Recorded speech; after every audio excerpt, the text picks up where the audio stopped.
She used to be Chicago's best emergency room nurse, one who saved dozens of lives every week. But tonight, she's kneeling on the cold marble floor, her hands trembling as she wipes away the bloodstains from the mansion of New York's most feared mafia boss. No one knew she was on the run. No one knew she had a newborn baby lying alone in a small room across the city. And no one knew the man who wanted to kill her, the most powerful man in America, was hunting her. Until tonight. Like and comment with the name of the city you're viewing from. Let me know how far this story has come. The marble was cold through the knees of her uniform pants, and Evelyn Ward had learned to be grateful for small discomforts like that. Cold meant she was still alive. Cold meant she was still here, still breathing, still invisible in the way that survival required.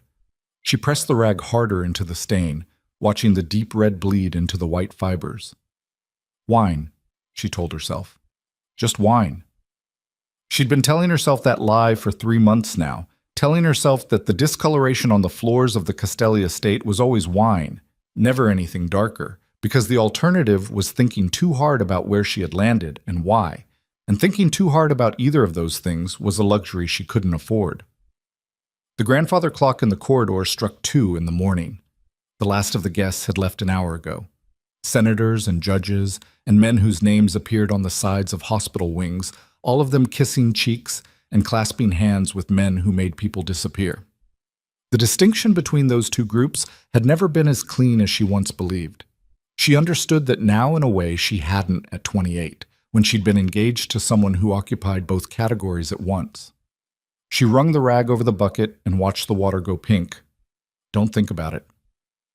The estate hummed with the kind of quiet that expensive places have after expensive people leave. Not silence exactly, but the absence of performance. The building settling back into its actual self. Somewhere above her, a door closed. Footsteps moved across hardwood. She kept her head down and worked the rag in slow circles, the way she'd trained herself to move through rooms like a piece of furniture that happened to breathe. 3 months of practice. She was getting good at it. She'd been a trauma nurse for 6 years at Cook County before everything collapsed. Level 1 trauma center, 40-hour shifts that felt like 60. Patients arriving broken in every way the human body could be broken. She had been good at the work in a way that went beyond training. Some innate ability to stay calm in the middle of catastrophe, to find the still center of herself when everything around her was screaming. Her attending physician said she had the steadiest hands they'd ever seen on someone her age. Grant had called it coldness, later. Said it made her difficult to love. She hadn't understood then that he was cataloging her flaws for future use. The rag snagged on a chip in the marble, and she paused, pressing her fingertips into the floor. 8 months pregnant, she had crawled across a floor that looked something like this one, the limestone entryway of the Holloway townhouse on North State Parkway, the one with the original crown molding and the Basquiat in the foyer and the neighbor who'd called the ambulance after hearing her scream. She had pressed her hands flat against the cold stone to stop herself from shaking, and she had made herself a single promise before the paramedics arrived. Noah would never know that floor. Noah would never know that house. Noah would never know his father's hands. She stood, rolled her neck until it cracked, and moved the bucket to the adjacent hallway. She almost didn't hear him. The voice came from the top of the staircase, low and unhurried, the kind of voice that had never needed to raise itself to command a room. Why would a woman with surgical training clean floors for minimum wage? Evelyn went still. She didn't look up immediately. That was instinct by now. When you didn't know the shape of the threat, you didn't give away that you'd heard it. She made herself finish the motion she'd already started, setting the bucket down against the baseboard with a soft ceramic click, and only then did she straighten and look toward the stairs. Luca DeSantis stood at the landing above her.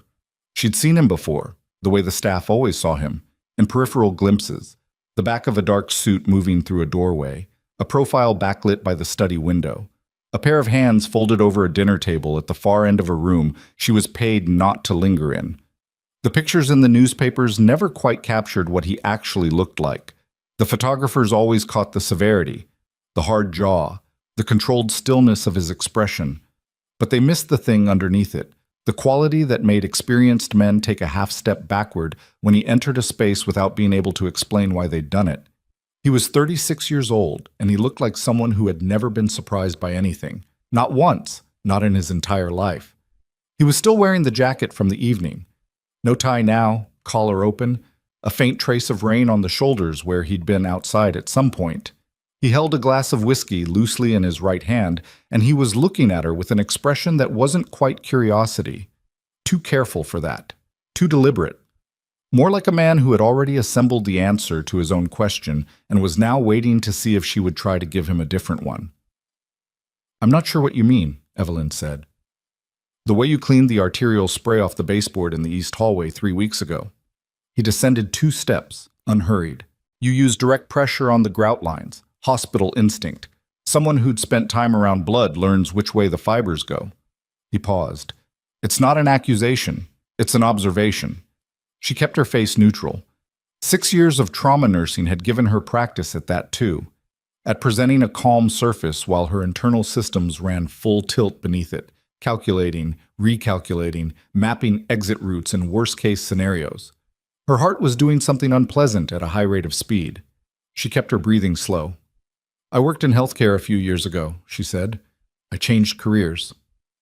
He descended the remaining stairs without particular hurry, stopping at the base of the landing where the corridor opened into the main hall.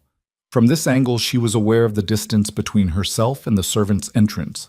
40 feet, maybe 45. Through a door she'd need both hands to unlatch. What was your name before Evelyn Marsh? The name she'd been using. The document she'd paid $4,000 for in a parking garage off Western Avenue, handed to her by a man with kind eyes who told her to memorize everything and throw away the paper. "I don't know what you're referring to," she said. For the first time, something shifted in his expression. Not quite a smile. The distant cousin of one, maybe. "I'm not going to cause you a problem," he said. "I want to be clear about that before we go any further. Whatever you're running from, you're not running from me." He lifted the whiskey glass slightly, a gesture that managed to be both casual and precise. "But there are things I know about your situation that I think you need to hear, and I'm going to need you to decide tonight whether you're willing to have that conversation." Evelyn looked at him for a long moment. The house was silent around them. Rain had started again outside, ticking against the tall windows, and the sound of it was the only thing between her and the specific quality of stillness that she associated with danger. "What kind of things?" she said. "The kind that tell me you have less time than you think." She didn't sleep that night. She went back to the small apartment on Delancey Street when her shift ended at 4, let herself in quietly, and stood in the doorway of the bedroom for a long time watching Noah sleep.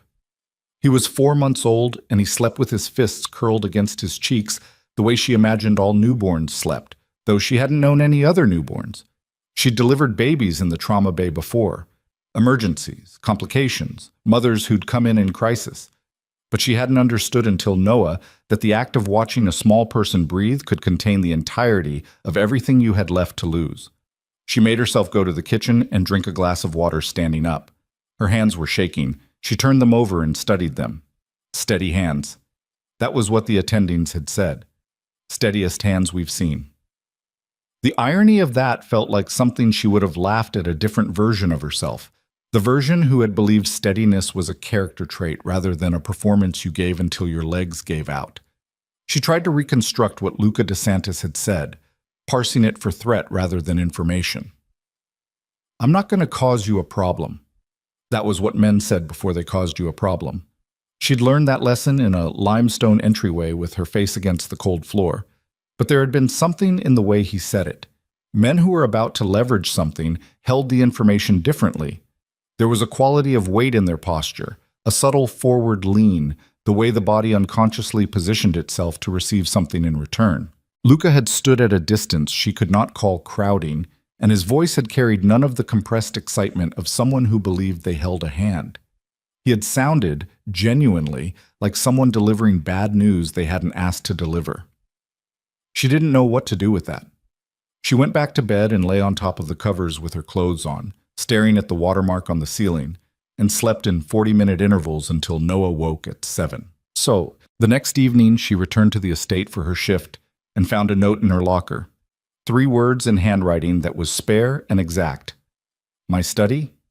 9. She thought about not going.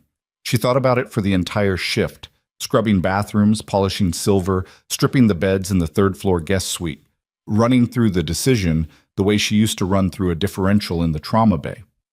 Worst case outcome if you act. Worst case outcome if you don't. What information do you actually have versus what you're inferring? What she had. A man who knew she wasn't who she said she was, who had been specific enough about the arterial spray and the grout lines that she understood the extent of his surveillance, who had access to investigative resources she couldn't begin to quantify, and who had, deliberately and without apparent agenda, declined to use any of that information as leverage.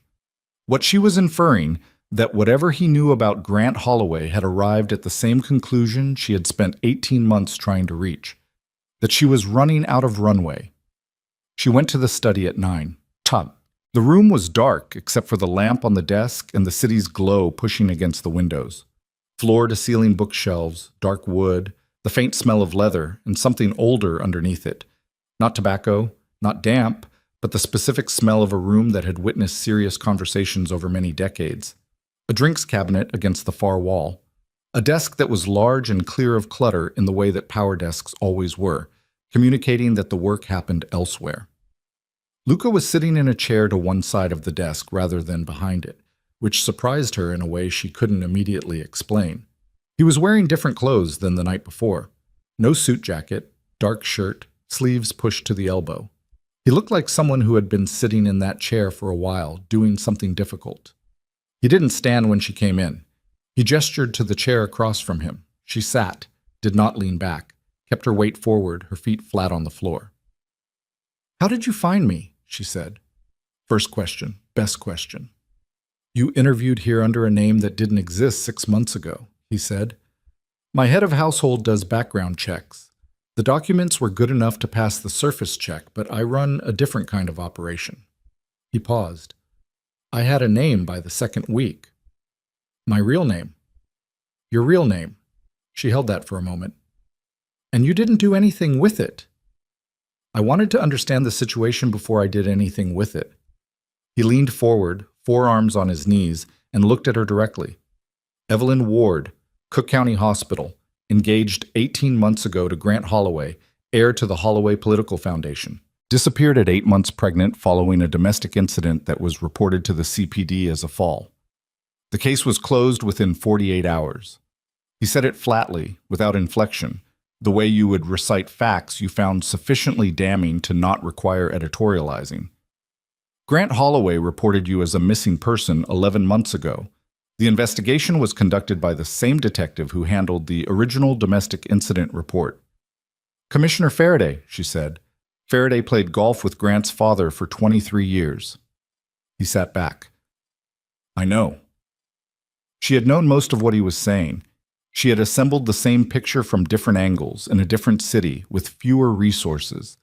The familiarity of it didn't make it easier to hear said aloud, in a stranger's voice, in a stranger's study, in a city she'd chosen specifically because she knew no one there. "What don't I know?" she said. Something moved in his expression. "Grant is in New York," he said. "He's been here for 2 weeks. He hired a private investigator who was getting close." He paused, and the pause had a quality she recognized, the practiced hesitation of someone who was about to say something they knew would land badly. "The investigator is no longer working the case." She understood what that meant. "He'll hire another one," she said. "He already did." "How much time do I have?" "Less than a week, probably. Maybe 3 days." He looked at her steadily. "The PI he retained this time is better. He has a photograph from the pharmacy on Orchard Street. You and your son." The air went out of the room. She made herself breathe. In through the nose, out through the mouth, the way she'd taught panicking patients to breathe when their world was collapsing and breath was the only thing left in her arsenal. She made her hands stay flat on her thighs. "What do you want from me?" she said. It didn't come out as a question. "Nothing you're thinking," he said. "I'm going to offer you something, and I want you to listen to the whole thing before you respond." She waited. "Grant Holloway is protected in ways that make conventional options difficult," he said. "His father's political network extends to the federal bench in 3 circuits. The DA's office in Chicago has taken money from the foundation for 12 years. You could go to the police and you know exactly what would happen." She knew. She'd mapped it out in the hospital, lying there with 4 broken ribs and a ruptured spleen and a story the detective had written down in the wrong order. What I'm proposing is protection of a different kind, Luca continued. Visible protection. The kind that makes Grant Holloway understand immediately that attacking you would carry consequences he's not equipped to manage. He looked at her directly. Move into this estate. Bring your son. Allow me to introduce you publicly as my fiancé. She stared at him. I understand how that sounds, he said. You want me to pretend... I want Grant Holloway to believe that any action he takes against you will be answered by me. That's the only language he'll understand. Men who are protected by institutional power respond to exactly one thing, and that thing is a power they can't navigate around. He said it simply. I am that power in this city. She looked at him for a long moment. Outside, the rain was heavier now, hitting the windows in sheets. Why? She said. He seemed to consider whether to answer.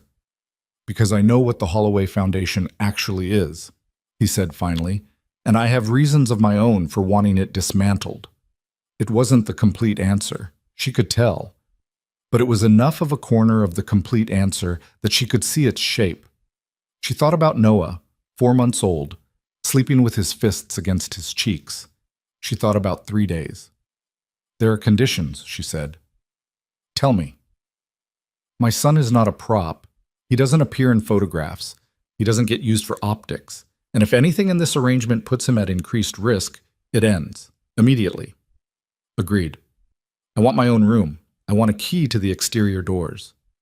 Already standard. The staff has keys. I want to know if you're planning anything that directly affects my safety or his. She held his gaze. I don't care what else you do. I don't need to know how your operation runs. But if something's coming that I need to prepare for, I want to be told. He held her gaze back. She had the impression that people didn't often give him a list of conditions, and that his response to it was something other than irritation. That's reasonable, he said. One more thing. She paused. You said you know what the Holloway Foundation actually is, the trafficking connections, the shell organizations overseas. She kept her voice level. I have documentation, copied files. I took them before I left. Something shifted in the quality of his attention, and she understood in that moment exactly what quality of man she was sitting across from. Not because of the stillness that settled over him, but because of the careful, deliberate way he held himself back from reacting. Where? He said. Somewhere safe. She stood. If the arrangement works, we discuss it. If it doesn't, it stays where it is. She left the study before he could respond, walked back through the dark corridor to the servants' entrance, and stood outside in the rain for 2 full minutes, letting the cold water run down the back of her neck. Her hands were perfectly still. She hated that about herself, sometimes. She moved in 3 days later. The room they gave her was on the 2nd floor, northeast corner, with 2 windows overlooking the garden and a connecting door to the smaller room that became Noah's. There were new locks on both doors. She noticed them before she noticed anything else, which told her something about the past 18 months of her life that she already knew but didn't like to enumerate. She had 2 bags and a portable crib and a box of Noah's things, and she stood in the middle of the room holding him against her shoulder, while one of Luca's men carried things up the stairs, and she looked at the city through the window and tried to identify what she was feeling. Not safe. Safety was a story she no longer believed in, but something adjacent to it. The possibility of air, maybe. The possibility of a problem that was shared rather than entirely hers. Noah made a noise against her collar. I know, she said softly. I know. The first public appearance happened 4 days later. A dinner at a restaurant in Midtown that belonged, the head of household told her, to someone who owed Luca a very large favor. Private room, 12 guests, no cameras in the dining area itself. But the arrival and departure would be photographed because in New York, arrivals and departures at certain addresses were always photographed. They gave her a dress she would not have chosen. Deep navy, structured, expensive. And a woman named Petra who materialized in her room at 6 and performed alterations to Evelyn's face that she would not have known how to perform herself. The ring appeared on the dressing table beside her without explanation. A 3-carat oval diamond set in platinum, simple in a way that communicated its own extravagance. She picked it up and held it for a moment. The last ring she'd worn had been given to her on the rooftop of the Art Institute with champagne and photographs, and her future mother-in-law crying happy tears into a silk handkerchief. She had loved it with the uncomplicated love of someone who had not yet learned what love could cost. She put Luca's ring on her finger and looked at herself in the mirror. A stranger looked back. A polished, assembled stranger who stood with good posture in a navy dress and wore diamonds without flinching. Evelyn Ward would have laughed at her. Evelyn Marsh, the woman she'd spent a year pretending to be, was too frightened to recognize herself. She didn't know which one of them would be walking into that restaurant. But Luca met her at the base of the stairs. He was wearing a black suit, and he looked at her the way people looked at things they were assessing for potential complications, efficiently, without making her feel assessed. He straightened the sleeve of his jacket and offered her his arm in a gesture that managed to be simultaneously formal and ordinary, as if they had done this many times. "Is there anything you need before we leave?" he said. "No. Noah is with Celia. She's been with my household for 9 years. You can call from anywhere." She had already called. She had called while Petra was doing her hair and checked twice while she got dressed. She nodded. "When we're outside," he said, "you don't need to perform anything. You only need to be present. Let me lead the physical blocking. If someone approaches you directly, look at me before you answer." He paused.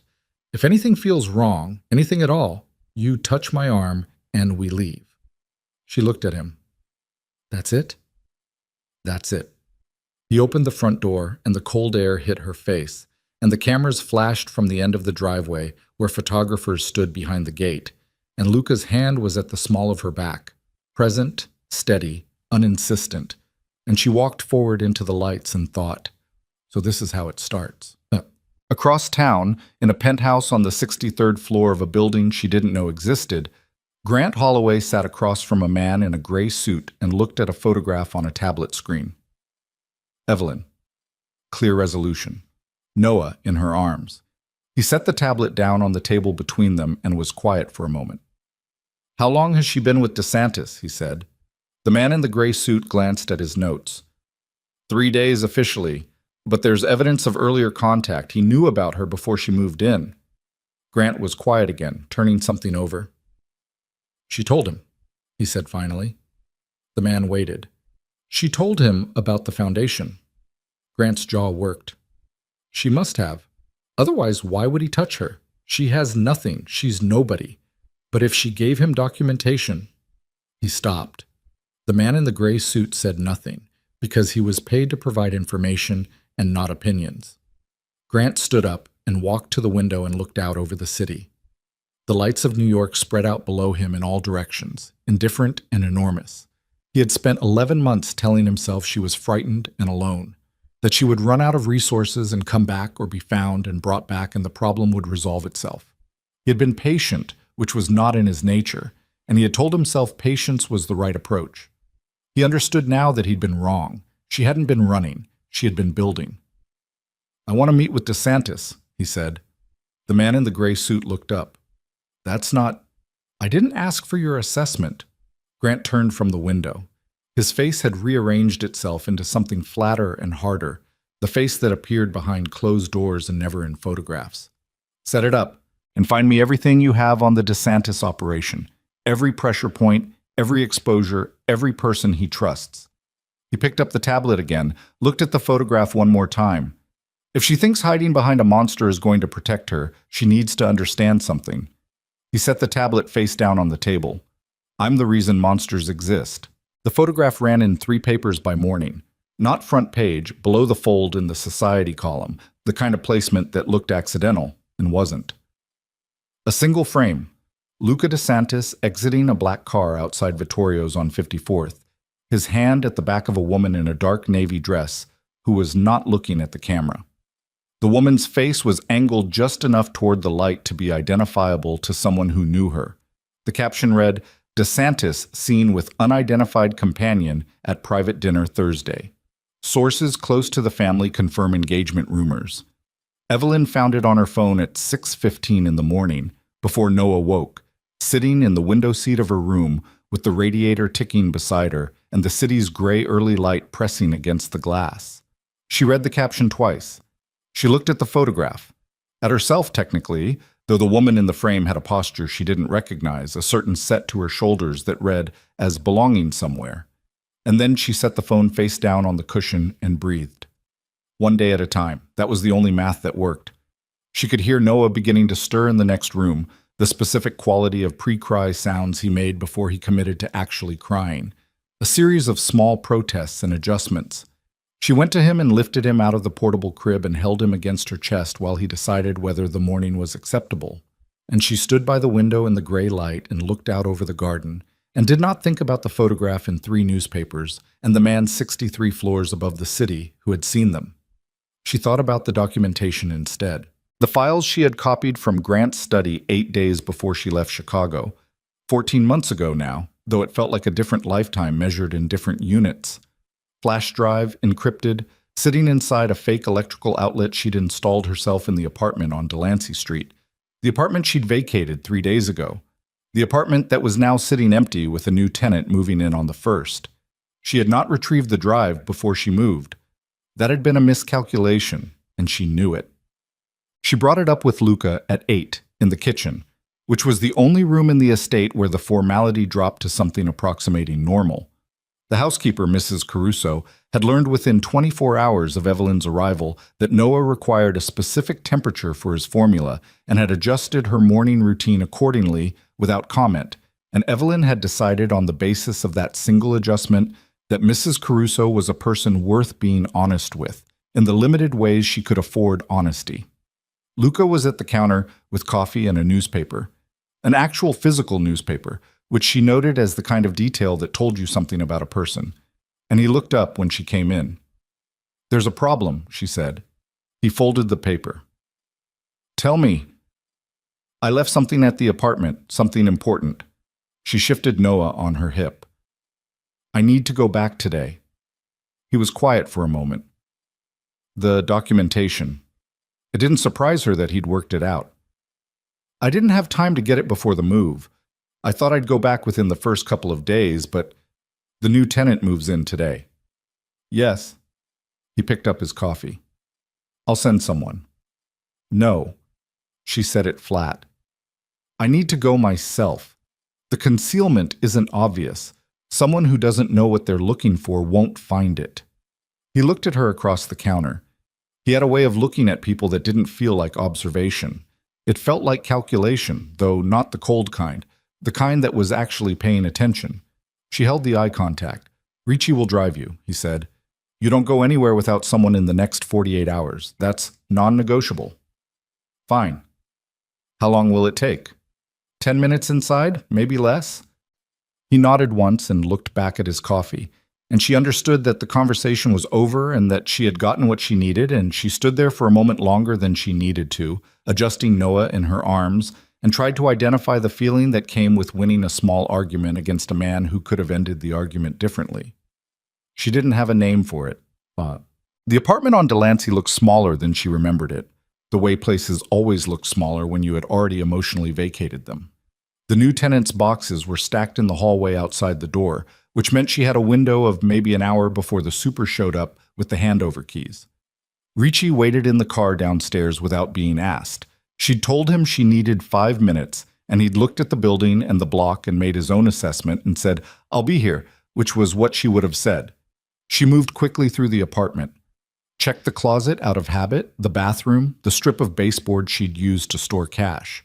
The cash was already gone. She'd taken it in stages over the preceding weeks, a habit of gradual withdrawal she'd developed after Chicago. You didn't leave anything in one place that you couldn't afford to lose.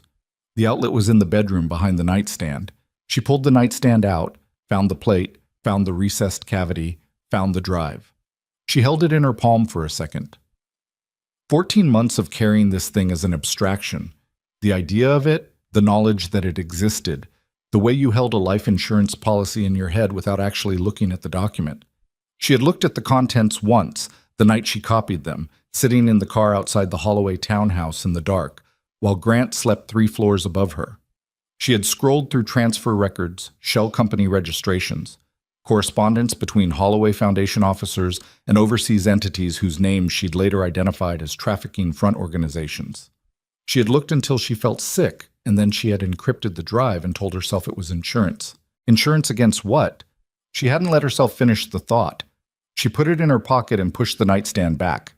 She was in the car with Ricci 2 minutes later, and it wasn't until they were 3 blocks from the estate that she let herself exhale completely. She did not notice the black sedan that had been parked half a block down from her building since 7 that morning.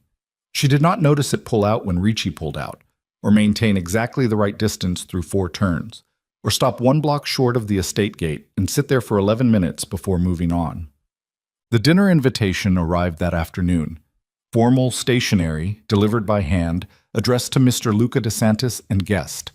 The Astoria Crown Hotel Charity Foundation Annual Gala, black tie, the following Friday. Evelyn watched Luca hold the envelope for a moment before setting it on his desk, and she understood from the quality of his stillness that the invitation was not a social occasion. "Holloway?" she said. "His father-in-law sits on the foundation board." Luca set the envelope down. "It's a stage. He wants to see you in person. He wants to take your measure when you can't run.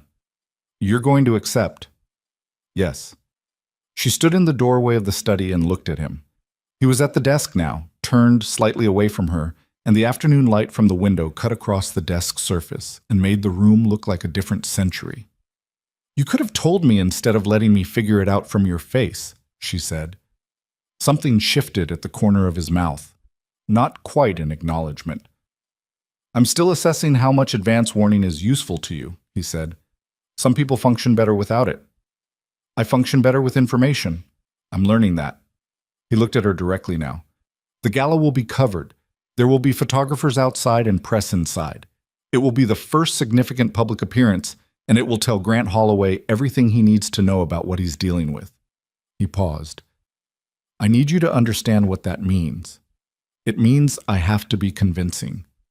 It means you have to be present, completely present, not managing your own fear on the side." He said it without gentleness, but not without consideration.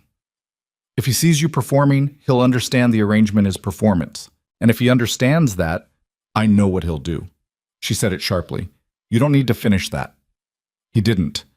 She left the study and went upstairs and stood in the bathroom with the door closed and the tap running and both hands on the edge of the sink, looking at herself in the mirror the way she sometimes had to, forcing herself to hold the eye contact, making herself stay there until she could see something behind her own eyes that wasn't just fear running system checks. She thought about Grant's hands on her arms, the specific architecture of that kind of grip. Not passion, not even anger, just utility. The grip of someone who understood that your body was an object he had the right to reposition. She had learned to catalog physical contact by its grammar. What the hand said, what the pressure communicated, what came next. Luca's hand at her back outside the restaurant had said something entirely different. She turned the tap off. That was a dangerous thing to notice, and she filed it somewhere she didn't intend to return to. Petra came on Wednesday to fit the dress for Friday. It was deep silver. Someone had made that choice deliberately, she suspected, the way choices in Luca's world were generally made, structured at the shoulder and fluid from the waist, the kind of dress that read as armor until it moved.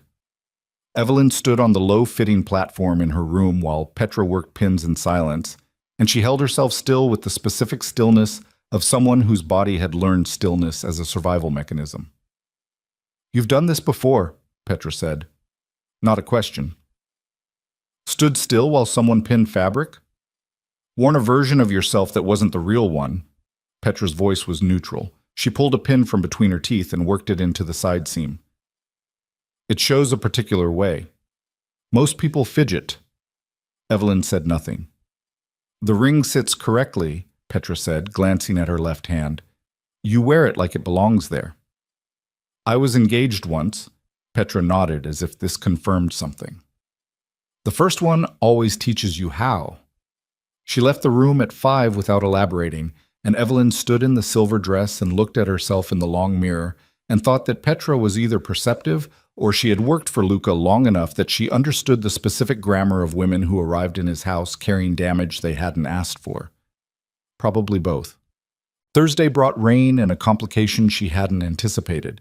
His name was Marco Vasile, and he was Luca's head of operations, and he had been watching Evelyn with a quality of attention she identified immediately as threat assessment, not the sexual appraisal she was used to navigating, something colder, more procedural, the way a border agent looked at a passport photo versus the face in front of them, searching for discrepancy.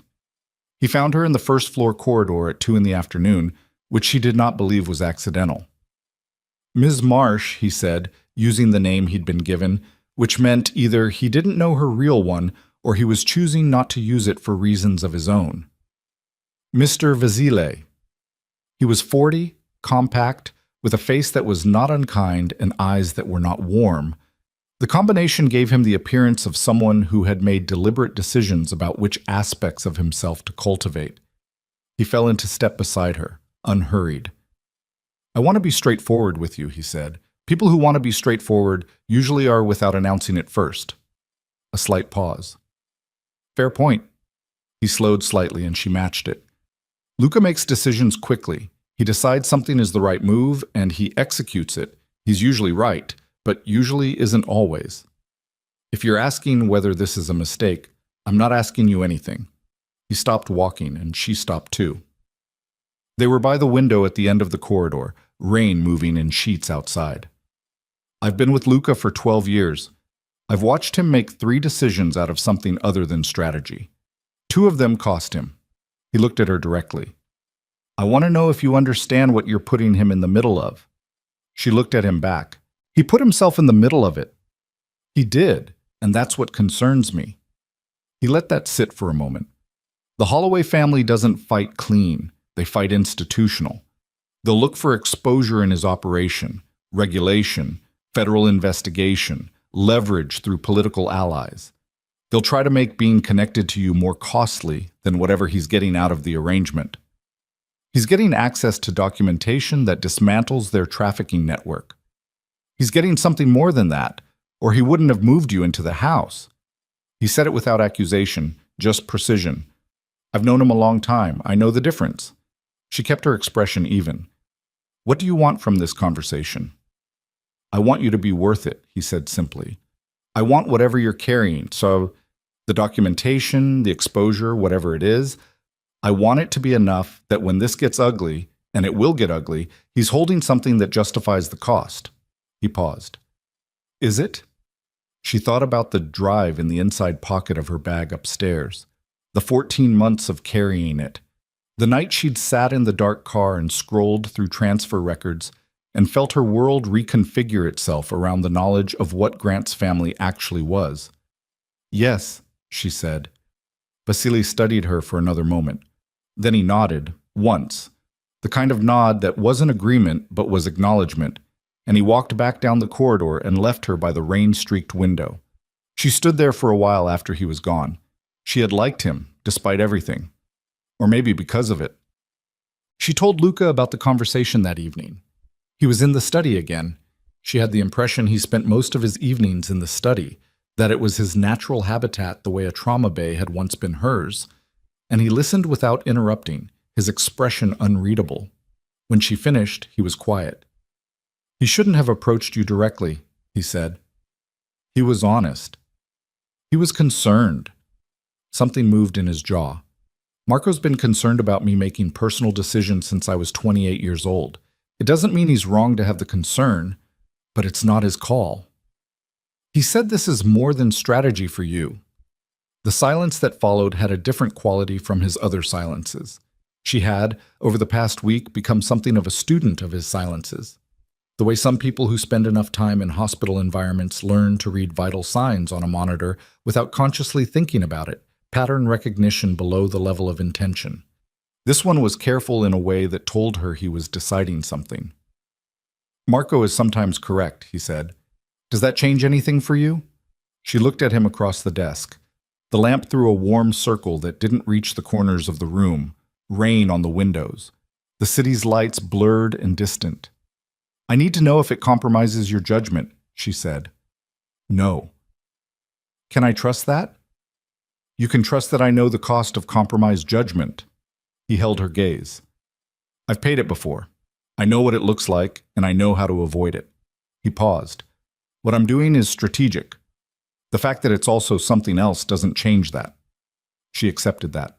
Not because she believed it completely, but because she believed he believed it, and because she understood in the specific way that people who have survived a certain kind of experience understand things, that there was a category of truth that was only partially accessible from the inside.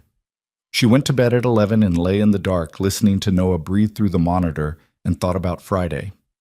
The night of the gala came cold and cloudless, the city sharp-edged under a sky that had finally cleared after 4 days of rain.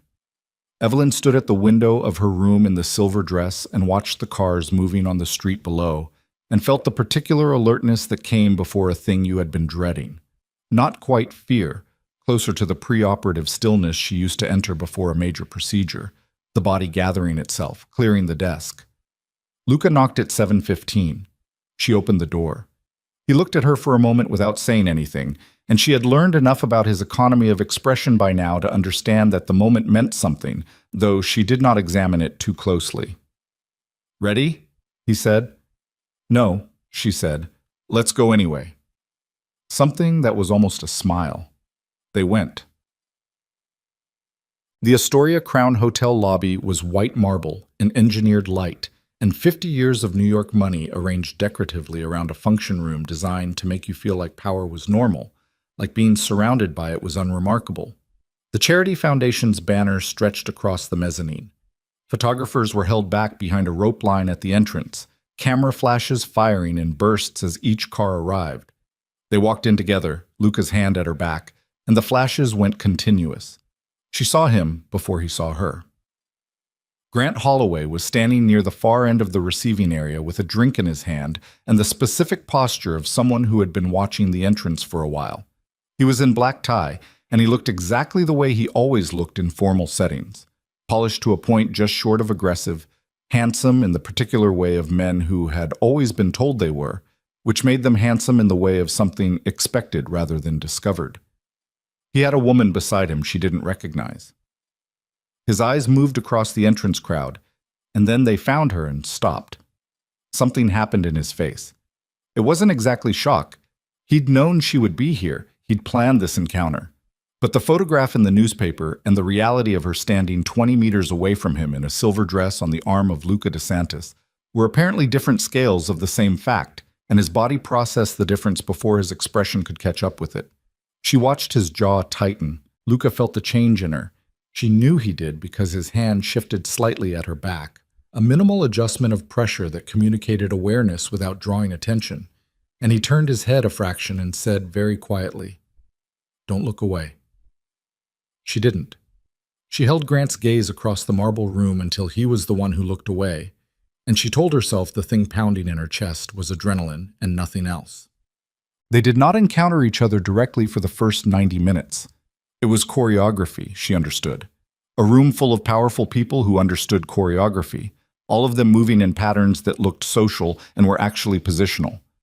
Luca worked the room with the efficiency of someone who disliked the work but understood its necessity, and she moved with him, speaking when spoken to, performing the version of herself that wore this dress and this ring in this room, and she was good at it, which disturbed her in a way she didn't dwell on.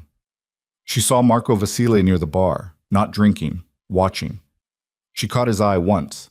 He didn't nod or acknowledge her, just watched.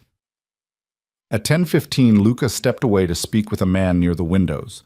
Someone political, from the body language, the careful spacing of their conversation. She was 3 steps to his left with a glass of sparkling water she hadn't drunk, and she was watching a point somewhere past the nearest floral arrangement, and she felt the approach before she heard it. Grant. "You look well," he said. His voice was exactly the same.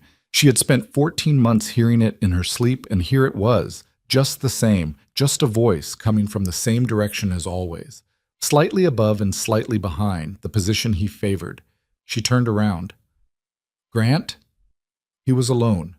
His woman was somewhere behind him. She could see the edge of the black dress near the dessert table. His face was composed now. He'd had 90 minutes to compose it, but there was something underneath the composition that she recognized because she had spent 3 years learning to read it.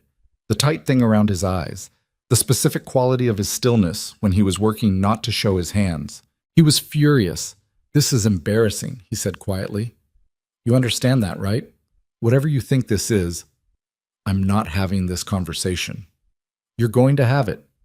He took a half step closer, not touching her, the practiced geometry of it, close enough to be intimate and far enough to be deniable. "He doesn't know you, Evelyn. He knows a story about you.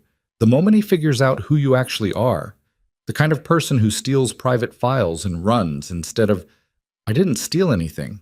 She kept her voice low and even. "I copied documentation of federal crimes. That's called evidence. That's called theft. And you know exactly what happens to the people who try to use it."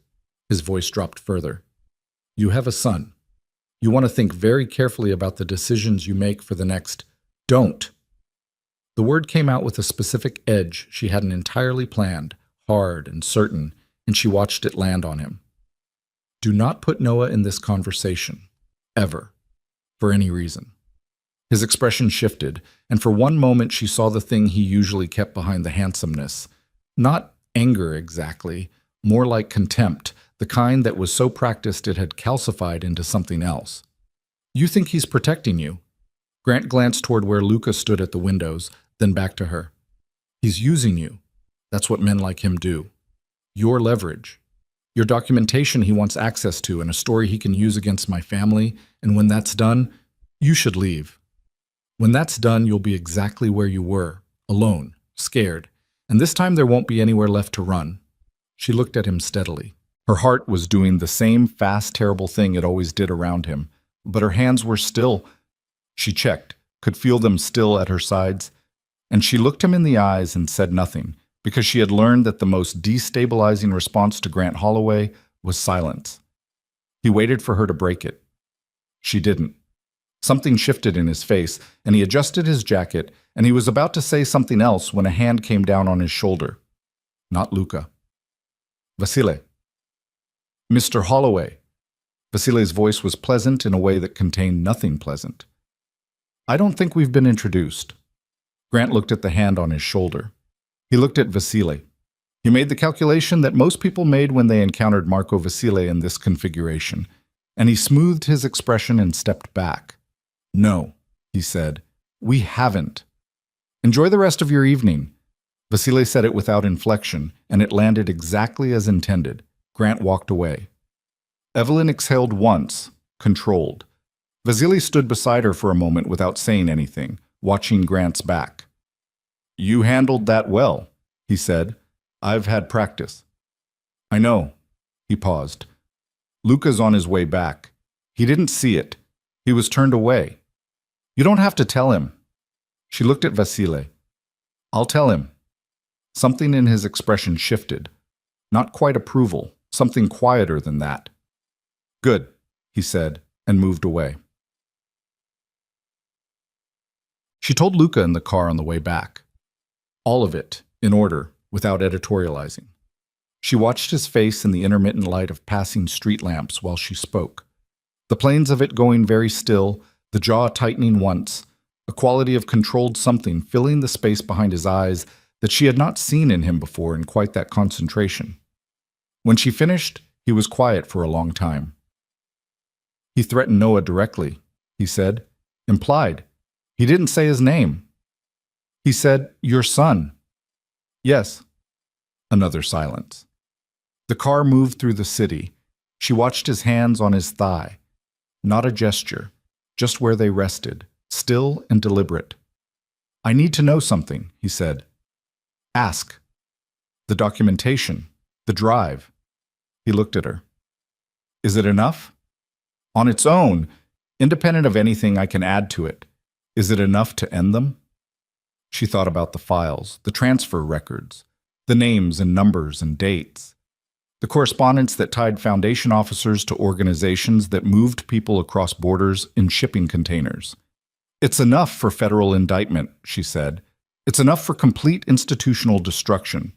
But it would need to be delivered to the right people, and the right people would need protection to act on it, because the Holloway network extends into the judiciary. Luca nodded slowly. He was somewhere she couldn't quite follow. Some internal place where he was running his own calculations, mapping something she didn't have the coordinates for. After Friday, he said, almost to himself. What happens after Friday? He looked at her. Grant Holloway came to this city to take something back, he said. Tonight he looked at you in a room full of people who matter in this city, and he understood for the first time that he can't. He paused. That's going to make him do something reckless. People like him always do something reckless when they realize the conventional routes are closed. His voice was quiet and entirely certain. I need him to do it on my timeline and in a place I control.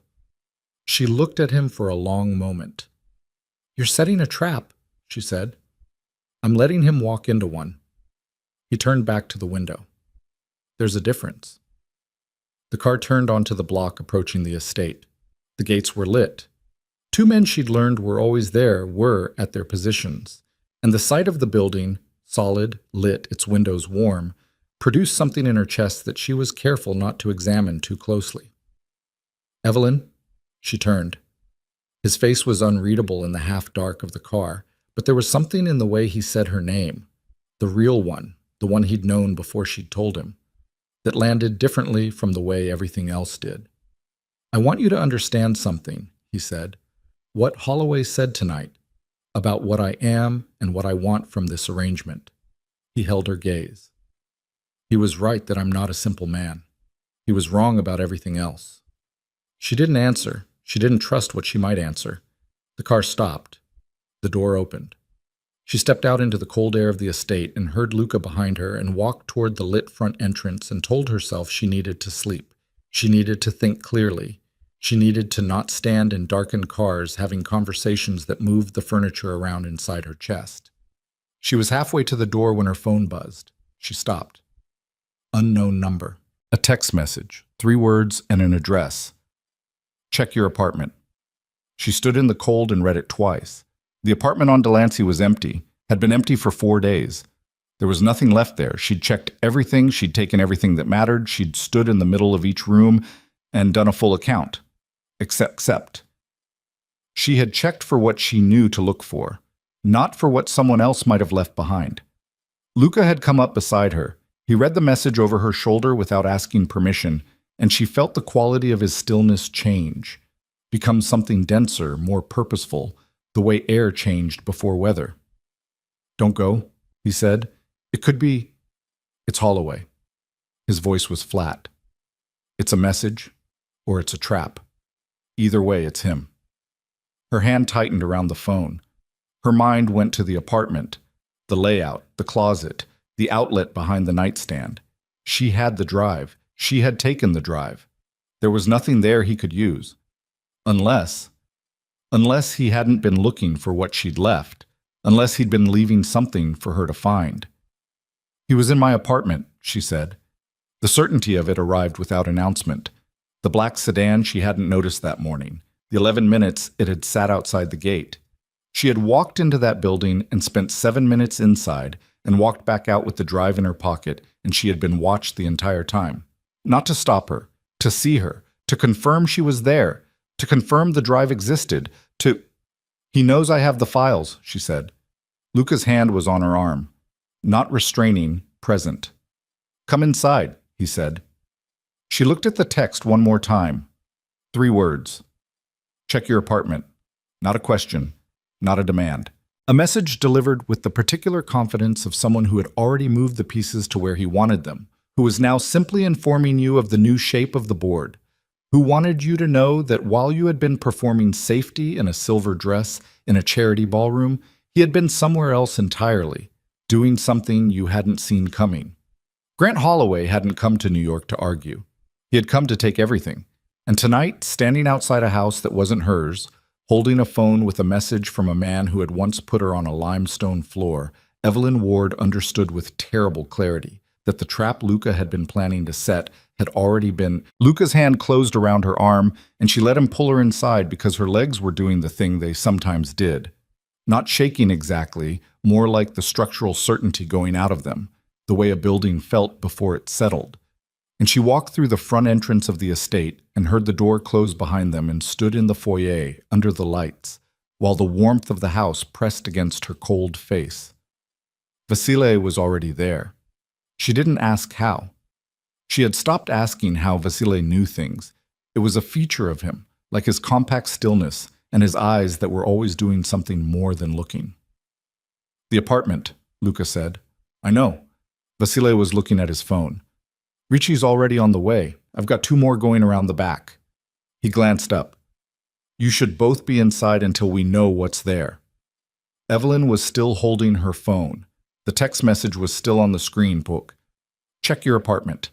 And she was reading it for the 4th time the way you read something terrible repeatedly, hoping the meaning will shift. "He was in there this morning," she said, "before I went. The sedan. I didn't notice it. I walked right past it." "You weren't supposed to notice it," Vasile said. "Not unkind, just accurate." "What did he leave?" Luca said. "We don't know yet." "Then make a guess." Vasile paused, the minimal pause of a man who did not like to speculate but understood when speculation was required. If it was a device, it was already in place before she retrieved the drive, which means he watched her retrieve it. If he wanted to destroy it, he would have taken it then. He didn't, which means he wants her to have it. He looked at Evelyn. "Which means either it's now compromised in some way, or he left something that tells a different story about what's on it." The cold moved from her face to the center of her chest. "He could have copied it," she said. "If he had access to the apartment before I—" "The drive was encrypted," Luca said. "He has people who break encryption." She said it flatly.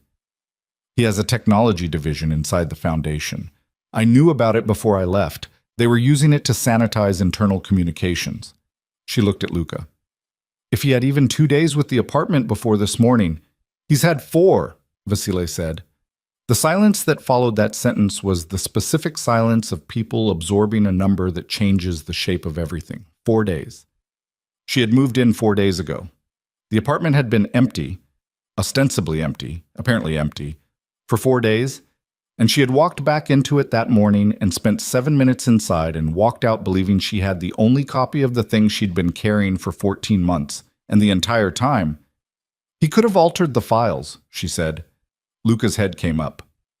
"If he had the drive and enough time, he could have modified the transfer records, changed the names, the dates, the account numbers, made them point somewhere else." She heard her own voice doing the thing it did in the trauma bay, flat and procedural, processing information she couldn't afford to feel yet. "If I hand that drive to a federal prosecutor and the files have been altered, it doesn't just fail to convict them, it convicts me. Evidence tampering, fabrication." She paused. "It turns the weapon around." The room was very quiet. Vasile and Luca exchanged a look she couldn't fully read. Not a look of surprise, but of confirmation.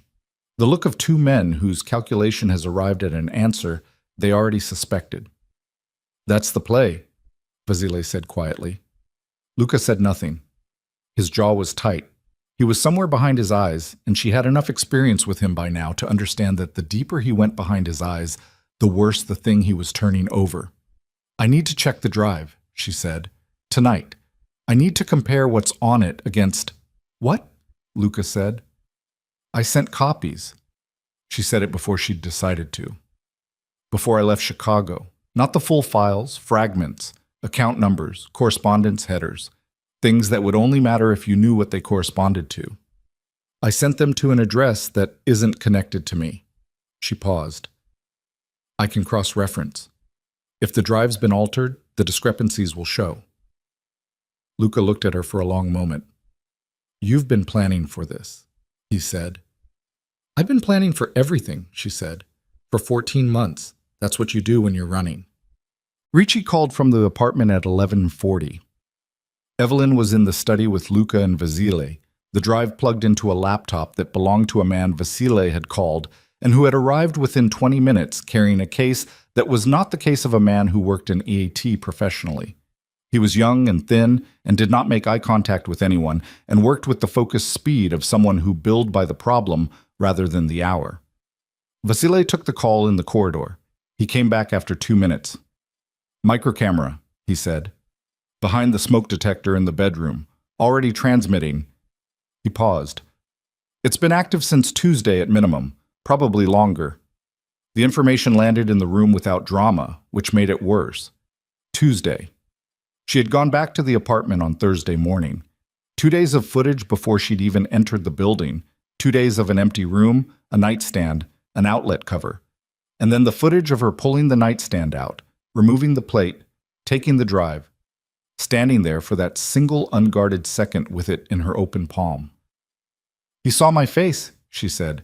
When I found it, he saw confirmation, Vasil said. He already knew it was there. The camera was a receipt. She pressed her fingers against the bridge of her nose, breathed. The young man at the laptop said something very quiet to Vasile, and Vasile looked at the screen and his expression did not change, but the quality of stillness in the room changed around him, and Evelyn looked up. Tell me, she said.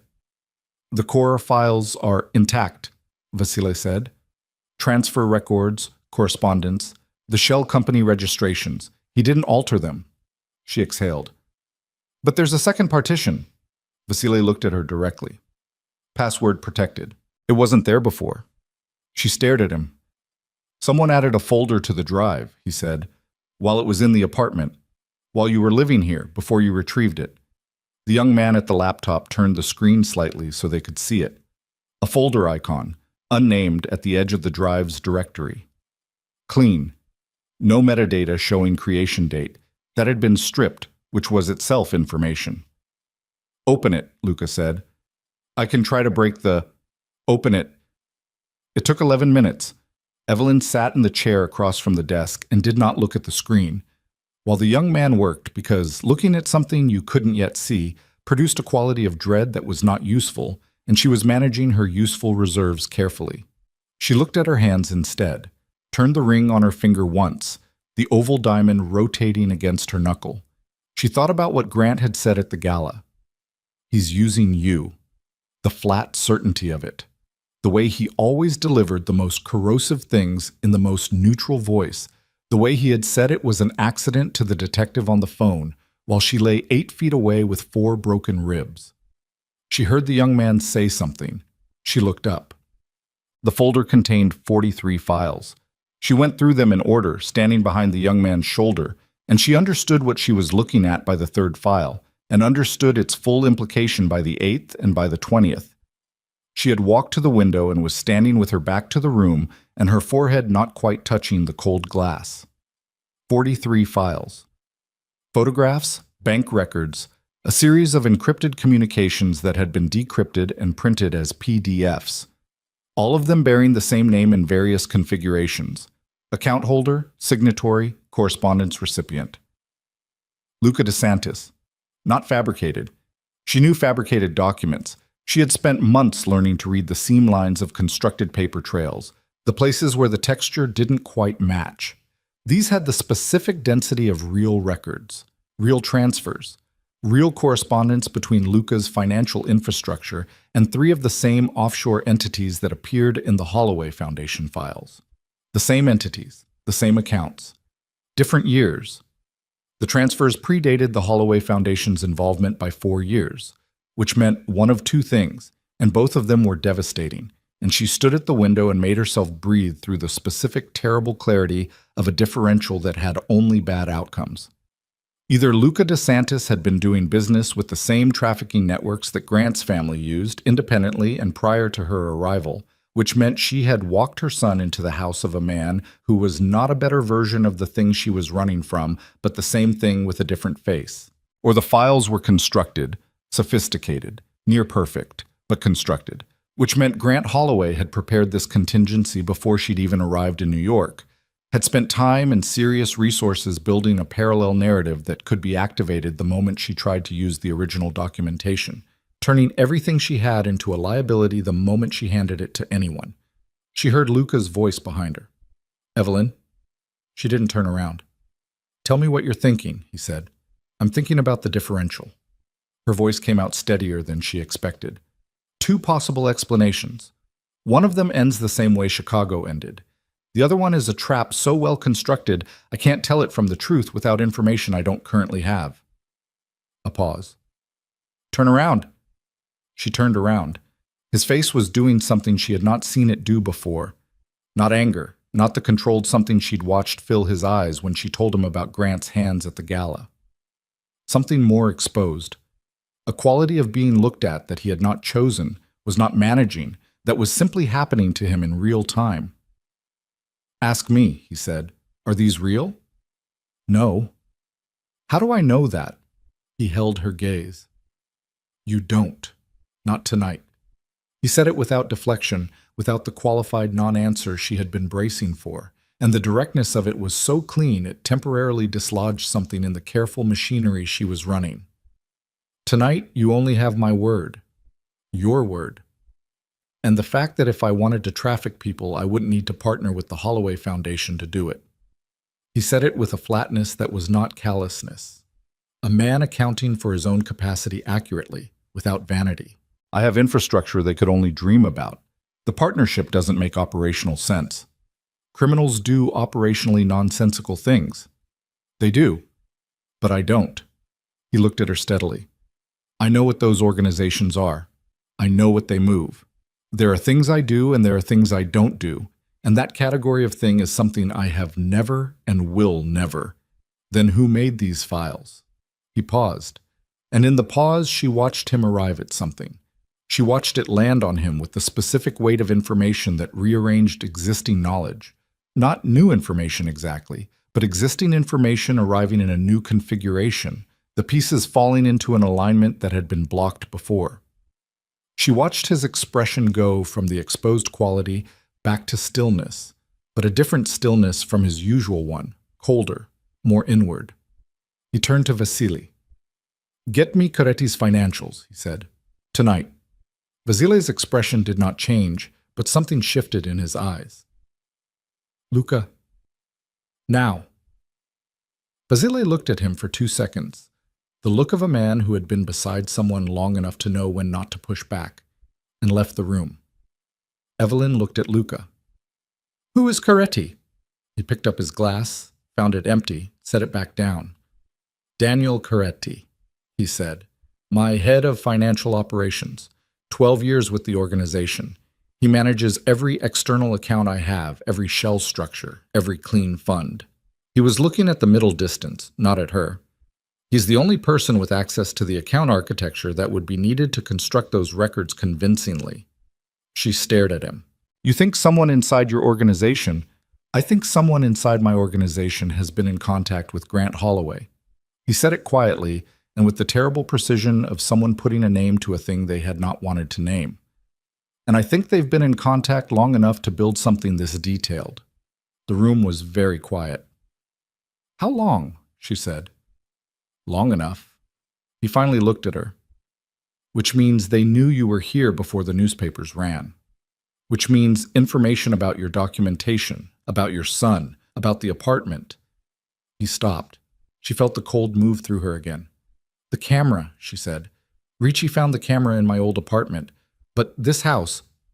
She was already moving toward the door. Evelyn.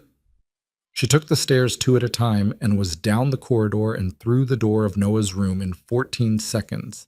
And she was across the room and her hands were on the side of the crib before she'd finished the thought. And Noah was there, warm, breathing, fists curled against his cheeks. And she picked him up and held him so hard he made a small protest sound against her collarbone. She stood there in the dark room with her son pressed against her chest and her eyes closed and breathed. Luca appeared in the doorway. He said nothing. She could see his silhouette against the corridor light. Someone in your house has been feeding him information, she said into the dark.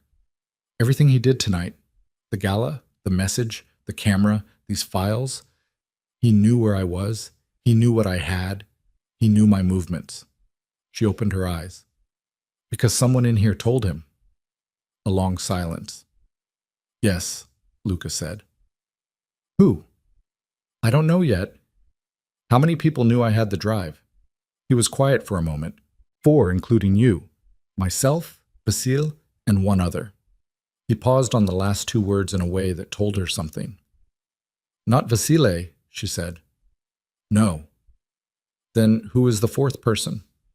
He didn't answer immediately, and the delay was its own answer. The specific delay of someone who was being asked to say a name they had not wanted to say, who understood that saying it would make it real in a way that thinking it hadn't. His name is Fabrizio, Luca said. He's been with me for 9 years. He's... A pause. He's the closest thing I have to a brother. She held Noah tighter. You need to find him tonight, she said.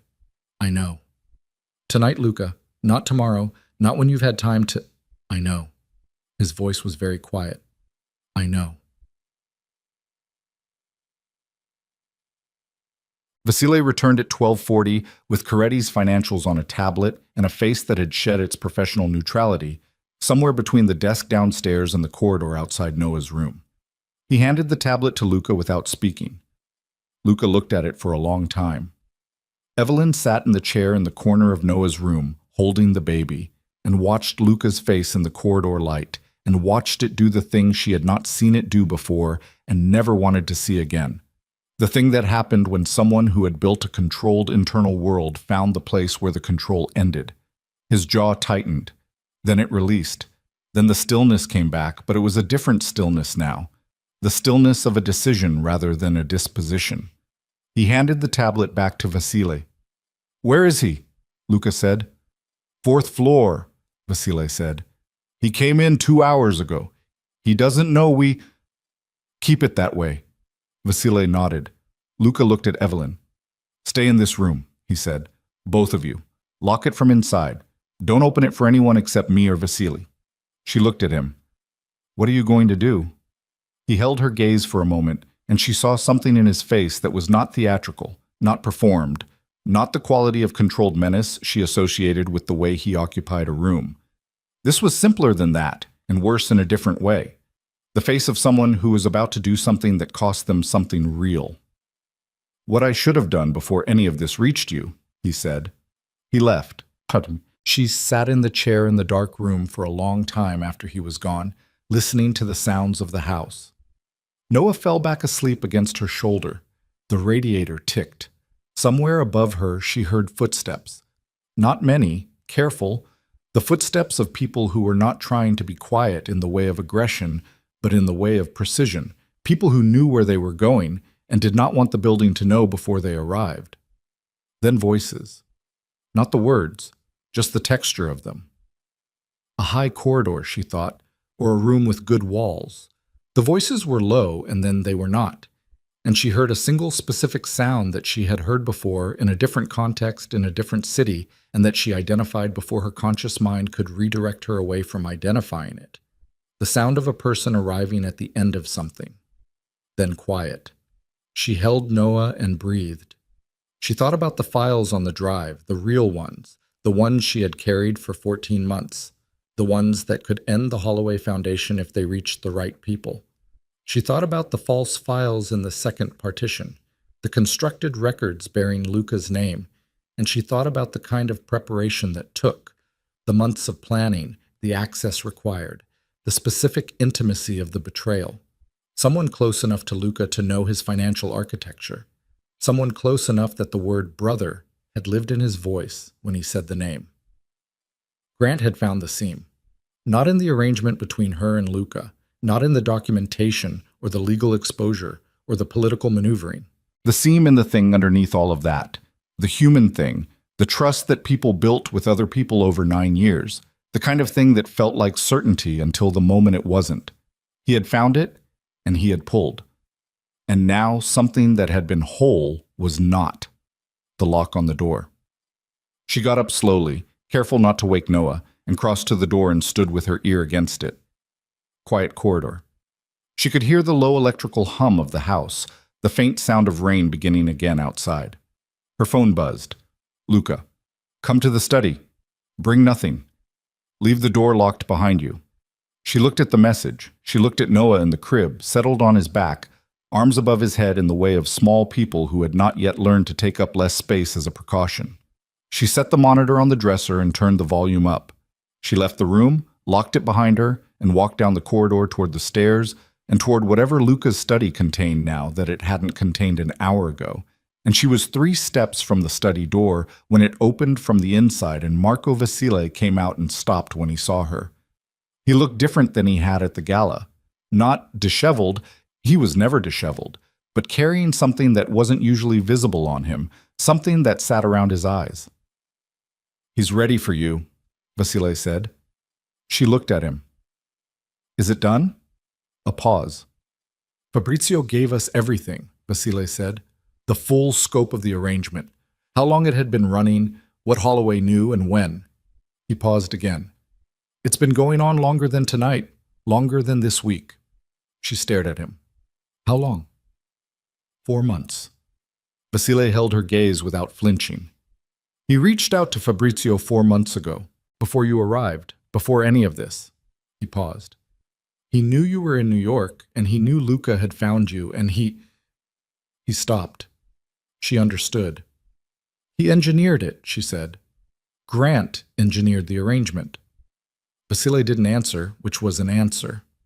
"He wanted me here," she said, and heard her own voice go very flat and very certain. "He wanted me inside this house, connected to Luca DeSantis, on record as his fiancée. He wanted the photographs and the newspapers and the public record of the arrangement because..." She stopped. Because then the documentation she carried didn't belong to a frightened woman running from an abusive family. It belonged to a mafia associate. It belonged to someone who could be framed as a co-conspirator. It belonged to someone whose credibility as a witness was permanently destroyed by the company she kept. "If I try to go to federal prosecutors now," she said, "I'm Luca DeSantis' fiancée. I'm on record as being connected to organized crime. Anything I give them gets filtered through that lens." She felt something cold and comprehensive move through her. "The documentation doesn't just fail, it makes me the target." Vasile said nothing. "He didn't come to New York to take me back," she said. "He came to New York to finish what he started in Chicago. He needed me discredited. He needed me here, in this house, in those photographs, before he could..." She stopped because the rest of it was arriving, and it was worse than the parts before it. "The gala," she said, "tonight. The confrontation at the gala. He approached me, he threatened me. He did it in front of the cameras and the press and a room full of people who..." She looked at Vasile. He wasn't losing control. He was making a record. The corridor felt very narrow. "He's already filed something," she said, "hasn't he? He's already given something to someone." Vasile's expression told her everything. "Vasile, there's a complaint filed with the Southern District," he said. "As of 9 o'clock tonight, Evelyn Ward, formerly of Chicago, Illinois, named as a material associate of the DeSantis organization. Conspiracy to fabricate evidence in connection with ongoing federal investigations into the Holloway Foundation." He paused. "It went in before the gala ended. He had it prepared. Everything tonight was performance," she said. She stood in the corridor with her back against the wall, and she looked at the ceiling, and she breathed, and she told herself that panic was a physiological event, not a decision, and that she had trained herself to function through physiological events, and that she needed to function right now more than she had ever needed to in a trauma bay. Noah, the drive, the documentation, the complaint in the Southern District, the careful architecture of 14 months of survival, dismantled in a single evening by a man who had been building his countermove the entire time she had been building her escape. She pushed off the wall. "I need to see Luca," she said. Vasile stepped aside. She pushed open the study door. Luca was at the desk. He looked up when she came in, and she saw on his face what Vasile had been carrying. Not grief exactly, but the residue of it, the specific quality of a person who has just done something that cost them someone, and is sitting with the... She closed the study door behind her. Luca was at the desk, and he looked like a man who had just walked through something and was still carrying the weight of the other side of it. Not broken. Nothing about him was broken, but compressed, denser than usual. The way metal looked after it had been through serious pressure and come out changed in its molecular structure rather than its shape. He looked up at her. She crossed the room and sat in the chair across from him and put both hands flat on the desk between them. "Tell me what we have left," she said. Not, "I'm sorry." and not what happened to Fabrizio, and not any of the things that lived in the peripheral territory of the moment, because those things were real, and she would carry them. But right now, the only thing that mattered was the shape of the problem and whether the shape had a solution. He looked at her hands on the desk, then at her face. "The original files are intact," he said. "The real transfer records, the shell company registrations, the correspondence. Holloway's people got access to the drive, but they didn't touch the original partition. They only added the second one, which means either they couldn't crack the encryption on the core files without leaving traces, or they didn't need to," she said, "because they already had the filing in the Southern District. They didn't need to destroy the evidence. They just needed to destroy the person carrying it." "Yes," she breathed through her nose. "What does the complaint actually allege?" He turned the laptop on the desk toward her. She read it. It was thorough. She had to give Grant that, whatever else he was thorough. The complaint named her as a material associate of the DeSantis organization, alleged that the documentation she possessed had been fabricated in concert with Luca's financial team as part of a coordinated campaign to neutralize a political rival, cited her move into the estate as evidence of operational integration, and attached. She felt her stomach drop when she reached the attachments. 17 photographs taken over the course of the past 3 weeks, time-stamped and geolocated, showing her in and around the estate, in the car with Luca's men, at the gala, at the restaurant on 54th. Surveillance, not the newspaper photographers. Someone closer. "How long has someone been watching the exterior of this building?" she said. "Apparently longer than I knew." She looked up from the screen. His jaw was working. It was the most undone she had seen him, and she understood that it was not about her or about the complaint or even about the operational exposure. It was about Fabrizio, about 9 years, about the specific pain of a betrayal that came from inside the architecture of your own trust. She understood that pain. She had her own version of it, smaller in scale, different in texture, but she knew its address. "The filing is in the Southern District," she said, "which means there's a federal prosecutor who's received it, which means we have hours," Luca said. "Maybe less. If they move quickly, which they will because Holloway has connections to that circuit." He stopped. "They could have a warrant by morning." "For me?" "For you, and for the estate. And if they execute the warrant on the estate and find you here with the drive, the real files become tainted by association.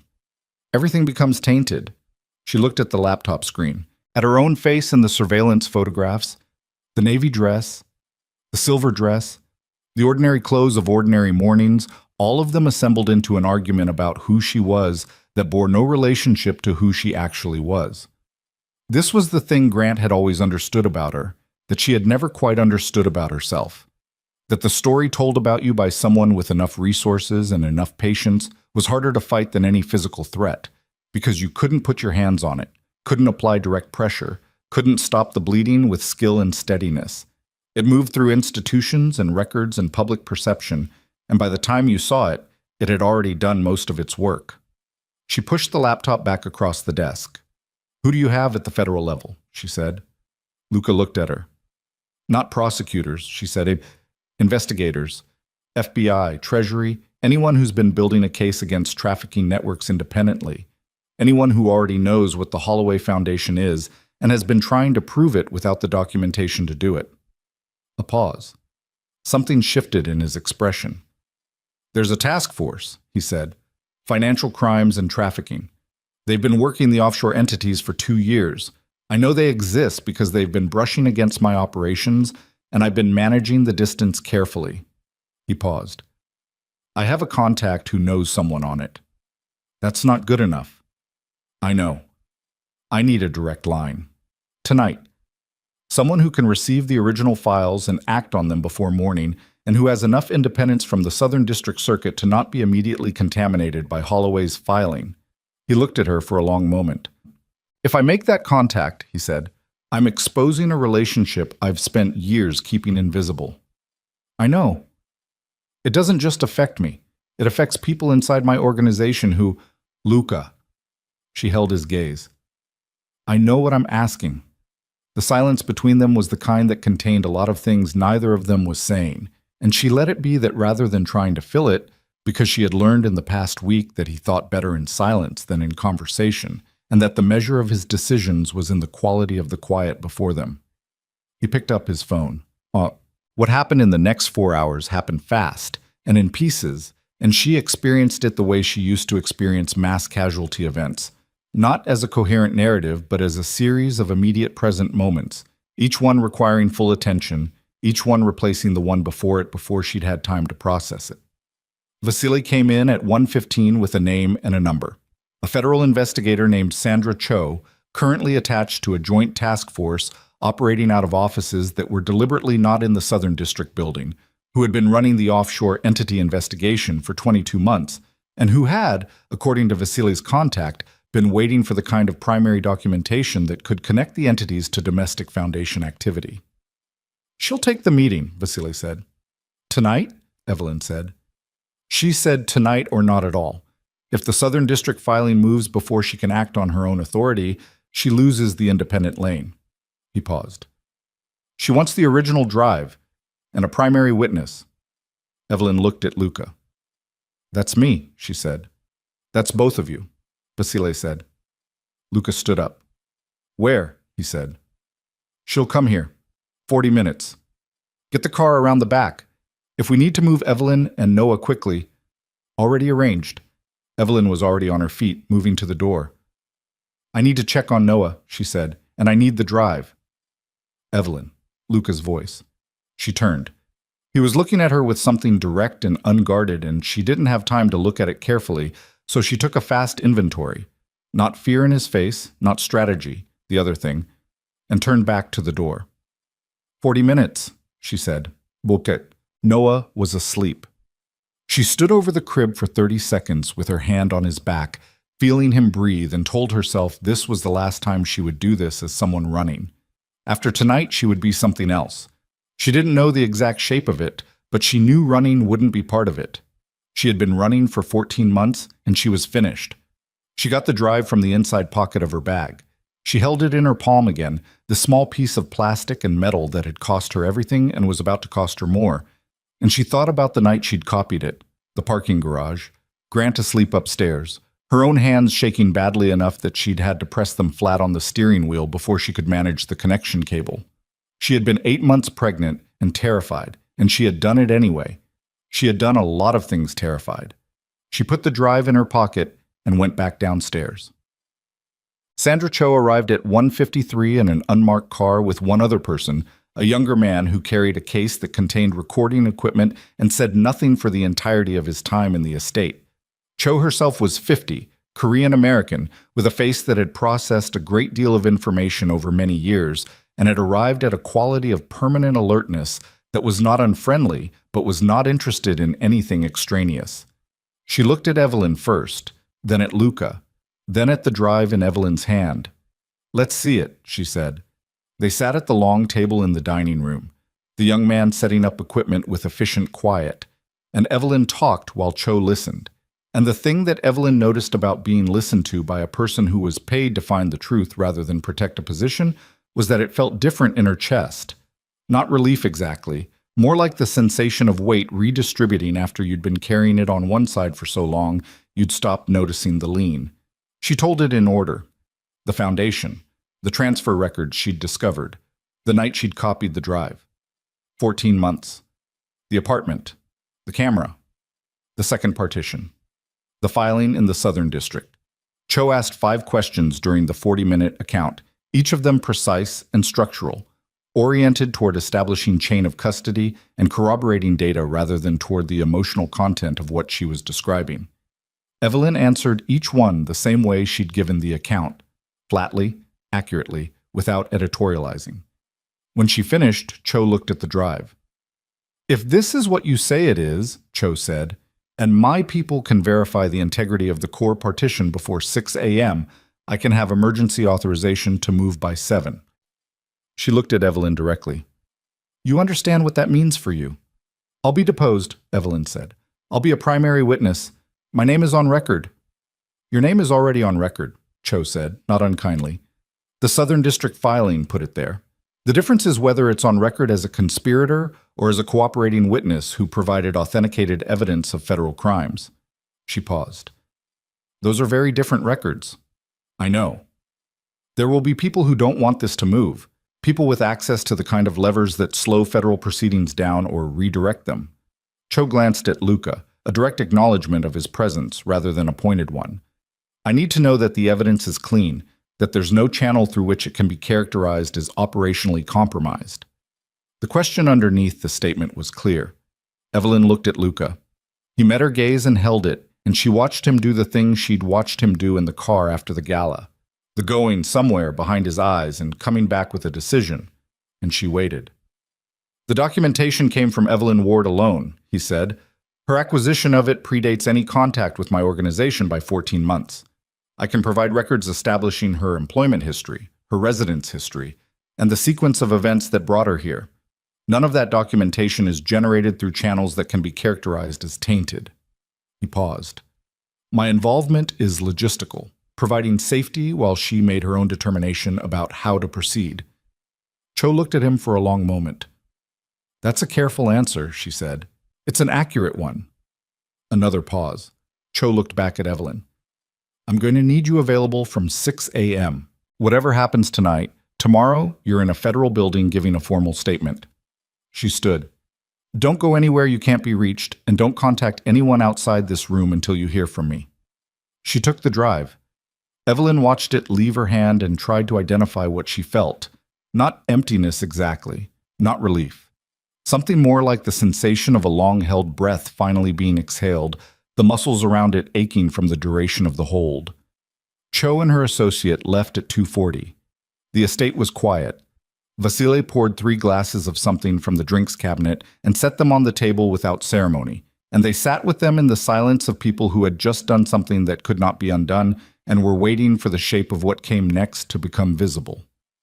It came visible at 4:17 in the morning, and it did not come from the direction any of them had been watching. Vasily's phone. He looked at it and stood up from the table in a single motion that brought Evelyn and Luca both upright by pure contagion. East Wing, Vasily said. The monitors. They moved. The security room was on the ground floor, east corridor, a room Evelyn had passed a dozen times and never entered. Banks of monitors, a console, a man named Torres, who worked the overnight shift and who was standing when they came in with his hand already on his radio. 3 of them, Torres said. East wall, coming over by the garden access. They cut the exterior camera 30 seconds ago. I've got the gap on the recording. He pointed to one of the screens, which showed a gray void where the garden camera feed should have been. 2 more at the service gate, that's 5 total. Luca looked at the screens. Noah? Evelyn said. She was already moving. Luca caught her arm, not stopping her, redirecting. With me, he said. Don't run alone in this building right now. They went up the back stairs. Vasily was speaking into his radio behind them, low and rapid, the shorthand of men who had run this kind of drill. She could hear movement in the house, not panic, the organized movement of people who had been deployed, footsteps going to specific locations with specific purposes.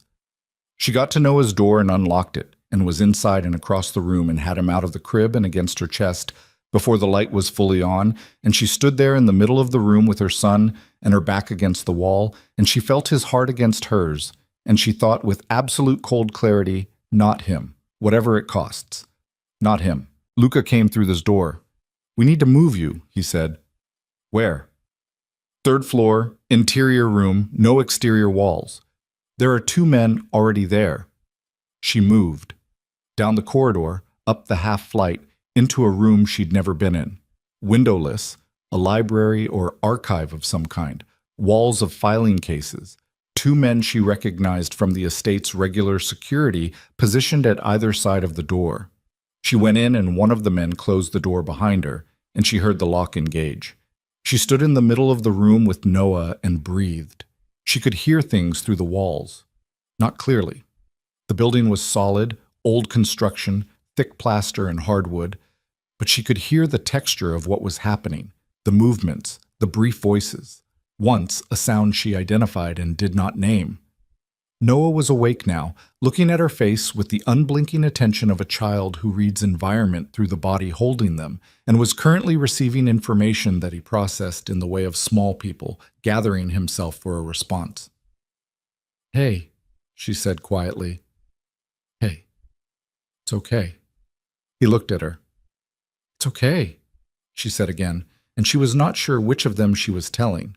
She sat on the floor with her back against the wall of filing cases and held him and waited. It took 19 minutes. She counted them. She had a specific skill at estimating time without a clock, a trauma-based skill, the capacity to track duration under pressure, and she counted the minutes by breath and heartbeat and the sounds moving through the walls, which changed in character around the 11-minute mark and changed again at 17 and were different still at 19 when she heard footsteps in the corridor outside the door and a knock that was specific in its rhythm. Vasil. She stood. The door opened. He came in alone, and she read his face before he said anything and understood that the 19 minutes had resolved in the direction she'd needed them to resolve. "It's clear," he said. "How many?" "5. The 2 at the service gate never made it in. Torres locked the gate down remotely." He paused. "The 3 in the garden are not going to be a problem." She looked at him. "Luca?" "He's fine." Vasile's voice was even. "He has a cut on his arm. He'll tell you it's nothing." He paused. "He's not wrong, but he'll want you to hear that from him." She found Luca in the corridor outside the study, standing with Torres and one of the other men, and she saw the cut Vasile had mentioned, left forearm, already wrapped in something improvised, the dark, spreading color in the fabric that she identified and cataloged as a professional before she cataloged it as anything else. "Show me," she said. "It's fine." Luca.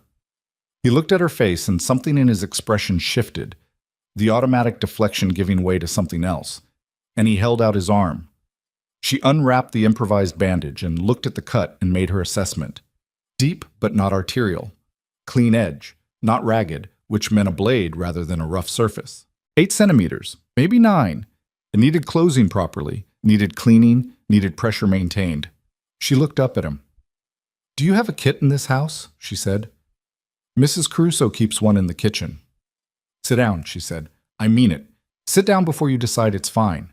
He sat. She got the kit. She worked in the kitchen under the overhead light with Noah in the seat Torres had produced without being asked, and she cleaned the wound and closed it with the specific efficiency she had spent 6 years acquiring, and she was aware as she worked of his eyes on her face. Not pain in them, or not only pain, something that watched her in a way she could feel without looking up. She tied off the final closure and pressed clean gauze over it and taped it down. "You should have led with 'I used to be a trauma nurse,'" he said. "You already knew." Knowing and seeing are different things. She looked up then. He was closer than she'd realized. The kitchen table was small and she'd been leaning into work, and from this distance she could see the things his face was doing that it usually managed to keep still.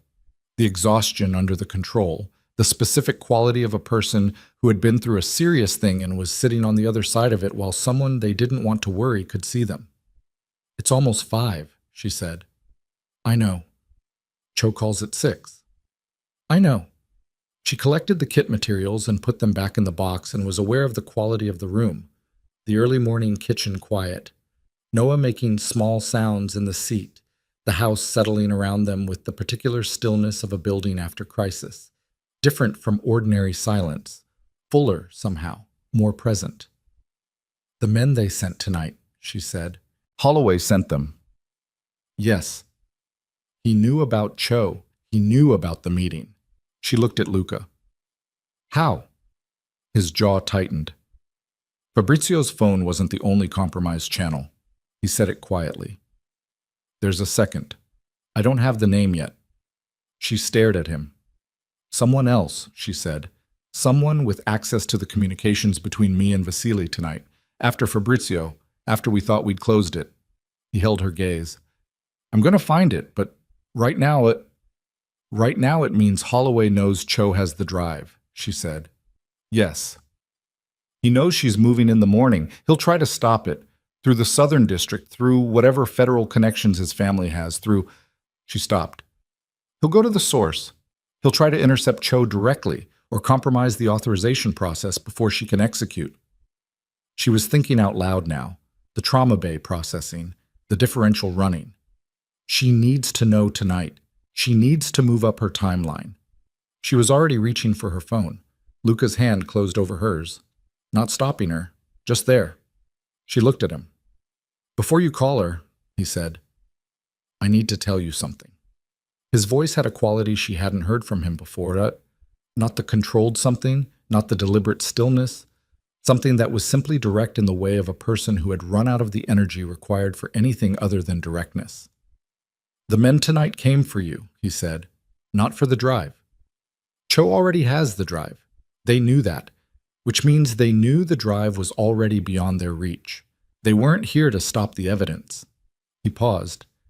"They were here because the complaint in the Southern District is the opening move, not the final one. If you die or disappear, the complaint stands and there's no cooperating witness to contextualize the original files.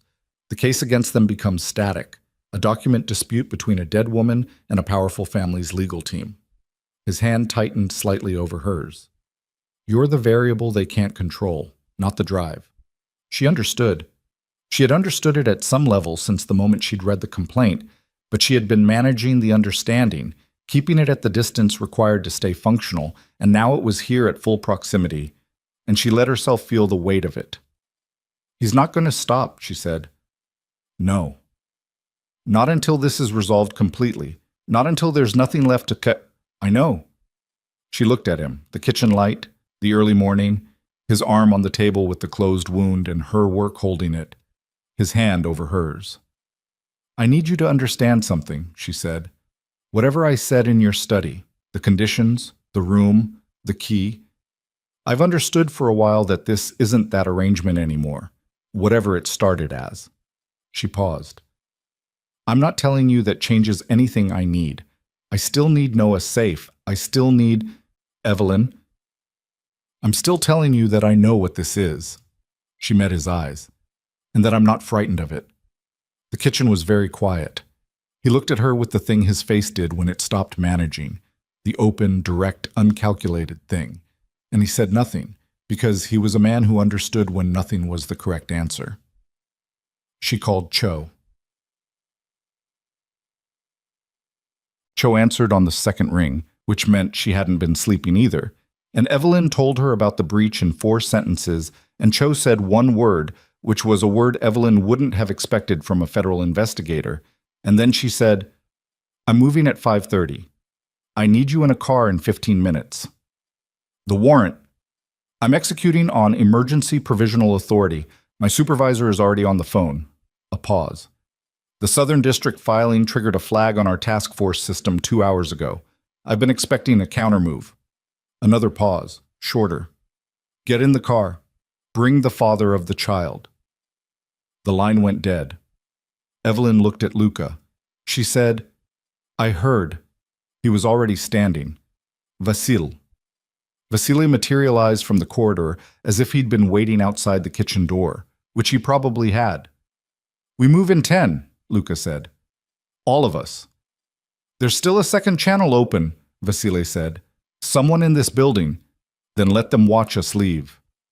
Luca said it with a specific flatness that answered a question Evelyn hadn't asked, and she understood that the second compromise channel had narrowed itself down to a name in his mind, even if not yet in his words. "Let them call it in. By the time Holloway can respond, we'll already be—" His phone rang. He looked at the screen. Something moved across his face. Not surprise, the version of recognition that was worse than surprise. The recognition of something you had been hoping would not arrive. He answered, put it on speaker, slowly, and set it on the table. The voice that came through was Grant Holloway's, and it was the voice Evelyn knew from 3 years of listening to it calibrate itself for different rooms. The boardroom voice, the political fundraiser voice, the private voice that only she and he had ever heard, the voice stripped of its social surface. This was the last one. "I have 2 federal marshals outside Sandra Cho's building," Grant said. "Southern District authorization. They're going to take her into custody for tampering with an ongoing investigation in 40 seconds unless you get on the phone with me in the next 30. A pause. The drive, Luca. Hand it back through proper channels and I'll pull the authorization. Evelyn comes home, the complaint goes away, everybody walks. Another pause. 20 seconds. Evelyn felt the room compress. Luca's eyes were on her face. She looked at the phone on the table and she thought about Sandra Cho, 50 years old, 22 months of work, a task force that had been building toward exactly this moment, standing outside a building in the early morning with 2 federal marshals closing the distance. She thought about Noah in the seat 3 feet away. She thought about Grant's voice and how it sounded exactly the same as it always had, smooth and certain and waiting for the world to rearrange itself around his preferences the way it always had. She picked up the phone. "Grant," she said. A beat of silence. "Evelyn?" And there it was, the small, involuntary tightening of his voice, the thing that happened to it when she did something he hadn't anticipated. "This isn't—" "Stop the marshals," she said. "Or what?" She looked at Luca. He was watching her with an expression she could not fully read, the open quality from earlier and something underneath it, something that was waiting for her. Not waiting on her, waiting for her, the specific quality of someone prepared to follow where you led. "Or I walk into the Southern District building right now," she said. "Tonight, in the next 30 minutes. And I make a statement in front of every camera I can find before they process me. And in that statement, I describe every scar I got in your house and every conversation I had with your father about the foundation, and I name every judge and every commissioner who was at your engagement party, and I describe in specific detail the night your chief of staff told me to sign a non-disclosure agreement while I was still in the hospital bed." Her voice was level and cold, and she felt it as a physical thing, the precision of it, the steadiness of hands she'd spent years cultivating. "And then I hand the original drive to the first federal official who'll take it, and I let the authentication process run. And if it takes 6 months and destroys my credibility and doesn't result in a single conviction, at minimum, every newsroom in this country has my face and your name in the same sentence for the rest of your career." She paused. "Pull the marshals," she said, "or we find out which one of us has more left to lose." The silence on the line was 17 seconds long. She counted them. She could hear Grant's breathing. She had slept beside that breathing for 3 years, and she knew its rhythms, knew the specific pattern of a man who was running calculations, who was finding the edges of a problem and not finding an exit that worked. Luca's hand closed over her shoulder from behind. Not restraint, not direction, simply there. A specific weight and warmth that said, "I'm here in the plainest possible language." The silence stretched to 18 seconds. To 19.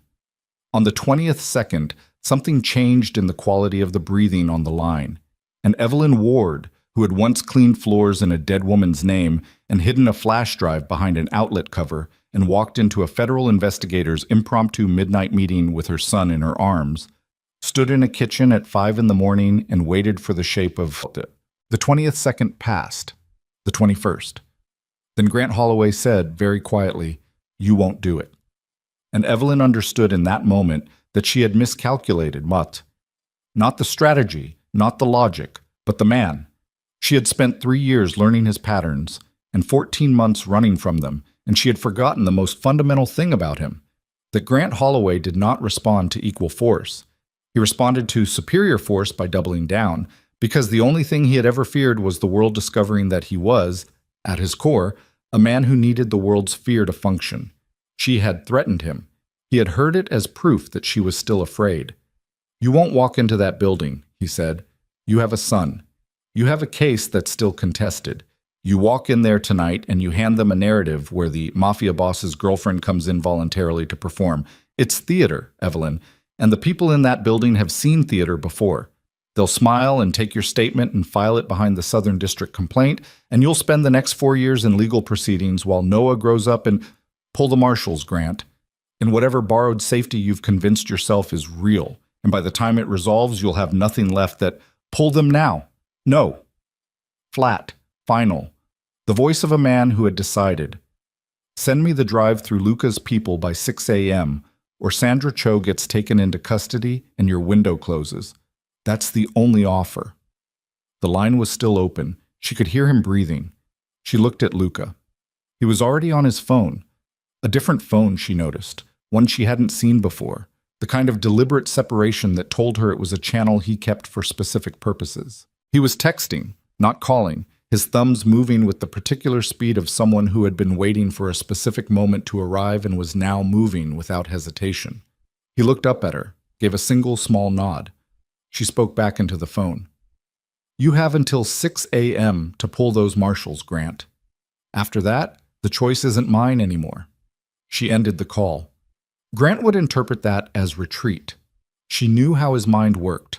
The ending of a call without capitulation registered to him as a stall, as someone going away to recalculate, as time he'd bought. He would spend the next 20 minutes feeling like he'd won the exchange. She needed 20 minutes. "Who did you just contact?" she said to Luca. "Someone who has been waiting for me to make this call for 2 years," he said. "Someone who knows where the Southern District authorization originated and has the standing to challenge it on procedural grounds before it's executed." He set the phone down. "It buys Cho time. Maybe 40 minutes, maybe an hour. Enough to move. And after that? After that, either the drive is sufficient and Cho's authorization holds, or it isn't and we're back to—" "It's sufficient," Evelyn said. He looked at her. "I know what's on it," she said. "I've known for 14 months. I've been carrying it because I was frightened, not because I had doubts about what it would do." She looked at him steadily. "It's sufficient. Cho just needs to get it to the right desk before his people can redirect it." Vasilia appeared in the kitchen doorway. "Car's ready." "Noah?" Evelyn said. "Celia's already in the car with him," Vasilia said. "He's fine." She looked at the kitchen one more time, the table, the first aid kit, the 2 glasses on the counter from earlier in the evening, and she thought that this was possibly the last time she would stand in this room not knowing how things ended, and she let herself feel that for exactly 1 second before she walked out. The drive to the federal building took 11 minutes. Cho met them at a side entrance with a man she introduced only as her supervisor, a heavy-set man named Garrett, who had the face of someone perpetually operating on insufficient sleep, and who shook Evelyn's hand with the grip of someone who had something to prove, and then looked at the drive in Cho's other hand and said, "Authentication is already running. I need her statement in the next 30 minutes. "She's ready," Cho said. Evelyn was ready. They took her into a small room, institutional, fluorescent, a table and 4 chairs and a camera mounted in the corner. And she sat down and she told it all again, for the second time that night, but this time to a man with a recorder and a legal pad who asked different questions than Cho had asked, more specific, more procedural, questions oriented toward establishing chain of custody and witness credibility in a way that would survive what she understood was coming. She answered every question. She was in the room for 51 minutes, and she did not look at the clock except once, and that once was at the 20-minute mark when she heard something in the corridor outside the room.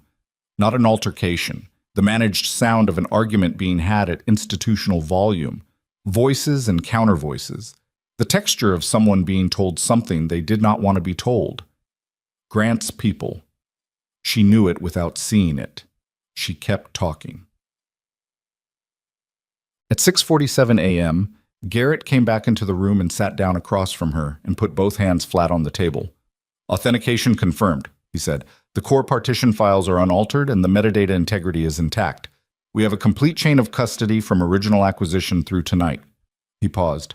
"The Southern District complaint has been flagged for jurisdictional review pending the new evidence filing. That review will take 48 to 72 hours, during which the complaint is procedurally suspended." She held the information in for a moment. "And Cho's authorization?" she said. "Executed. We have warrants for the Holloway Foundation's domestic offices, their primary financial institution, and 3 shell entities connected to the overseas transfers." He looked at her steadily. "This is going to move fast. There will be press. There will be a significant amount of attention on your name. I know. You'll need legal representation before the end of today. I know." He looked at her for a moment with the expression of a man who had been in this room with a lot of people and was making a specific assessment of the one in front of him. "How are you doing?" he said. She considered the question. It was not the question she had been expecting. "Ask me in a week," she said. He nodded, as if that was the correct answer.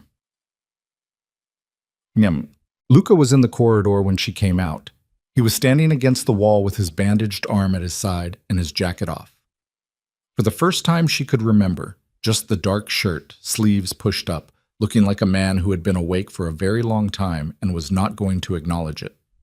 Basile was 20 feet down the corridor with his back turned, on his phone, the deliberate distance of a man giving space he understood was needed. She stopped in front of Luca. She looked at him in the fluorescent corridor light.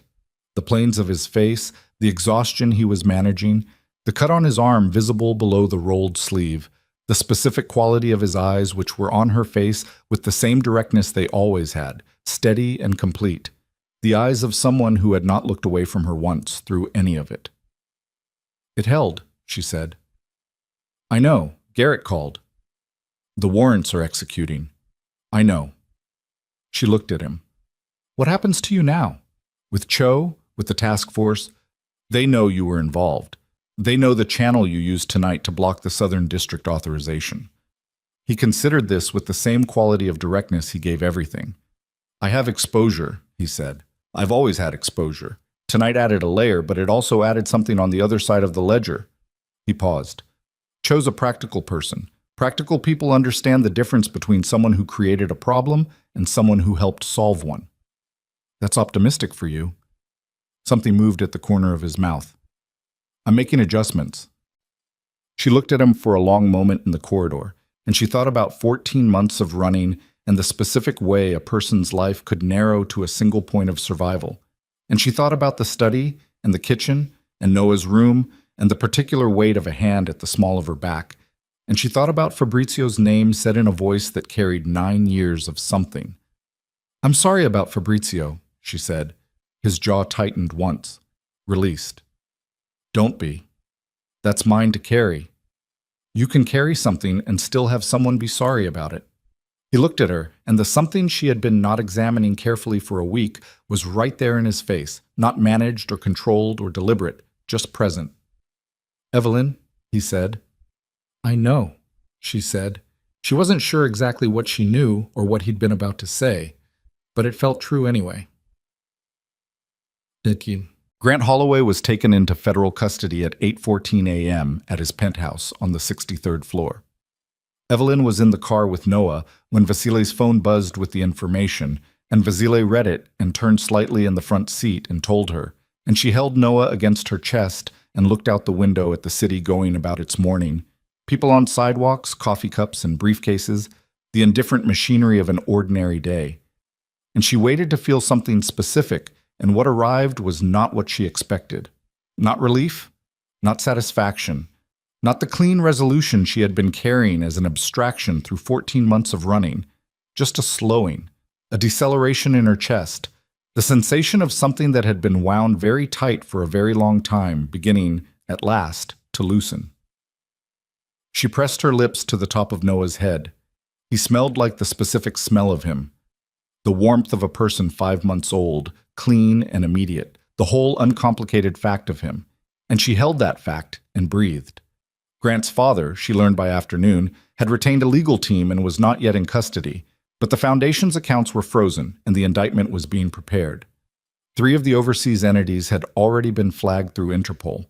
The man who had served as the Foundation's chief operations officer, the one who had placed the flash drive in her hand during the signing of papers she now understood were designed to bind her rather than protect her, had been on a flight to London when the warrants executed and had turned himself around at the request of people who communicated through channels above the airline's awareness. The gray suit man from Grant's penthouse, whose name Evelyn had never known, was cooperating.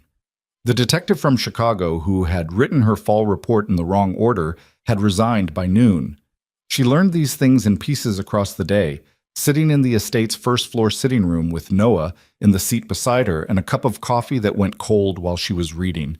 And she processed each piece the same way she had processed information in the trauma bay, as a data point rather than an emotional event, stored and categorized, the feelings attending each piece filed in the place she was keeping them until she had enough stillness to go through them properly.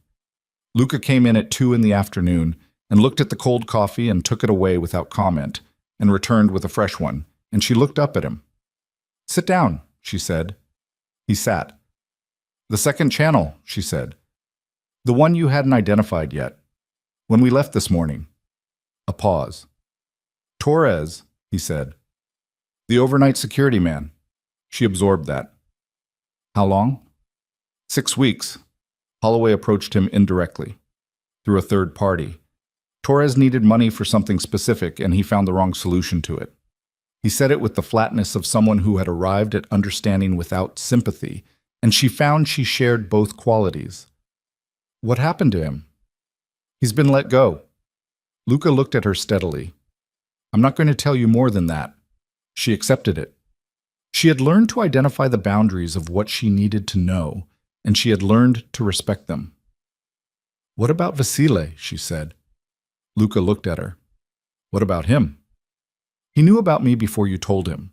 He came to me in the corridor and asked whether I was worth it. She looked at her coffee. He was asking a different question. A pause. He was asking whether I was going to be careful, Luca said. Whether I was going to cost myself something I couldn't afford because of something I hadn't fully examined. He paused. He does that. Has done it since I was 28. Is he right? He's usually right. Is he right this time? Luca looked at her across the sitting room in the 2 o'clock winter light that came through the south-facing windows and lay flat across the floor between them, and he said, No. She held the word for a moment. Because, she said, because what I haven't fully examined and what I've cost myself are 2 different measurements, he said, and I'm clear on both of them. The formal statement to the task force happened over 2 days, the second of which was attended by a federal attorney named Simone Okafor, who had been recommended by Garrett and who arrived with a leather case and an expression of precise professional competence, and who listened to the first 20 minutes of the second session and then intervened in a way that changed the shape of the remaining proceedings entirely.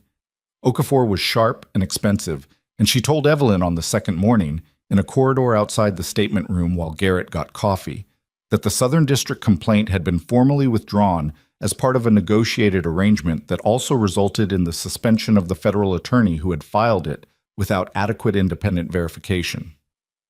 He filed it on the basis of information provided by the Holloway family's legal team, Okafor said. The information was partially fabricated. That's a professional conduct matter of some severity. She said it without drama. You're no longer named in any active federal proceeding. Your status has been revised to cooperating witness. Evelyn leaned against the corridor wall and processed this. How long before Grant's case resolves, she said. Criminal proceedings take time, 18 months to trial at minimum, likely more given the scope. Okafor looked at her steadily. But the civil protection order you file through family court for yourself and your son is a separate and much faster track. I'd like to file that today. Yes, Evelyn said. Do that. The protection order was filed that afternoon. 3 weeks later, a family court judge granted sole and permanent legal custody of Noah James Ward to his mother, with no visitation rights or parental claims accorded to Grant Holloway, who did not contest the filing through his legal team and whose cooperation on this specific point was noted in Okafor's paperwork with a carefully neutral adjective that Evelyn understood to mean was advised in strong terms not to contest. She sat in the courtroom afterward, a small municipal courtroom, nothing like what she'd imagined, just a room with a seal on the wall and fluorescent lights, and a judge who signed the document with the same efficiency he brought to everything, and she held the paperwork and felt the weight of it. Okafor sat beside her and said nothing, which was the correct thing. After a while, Evelyn folded the documents and put them in her bag and stood up. Thank you, she said.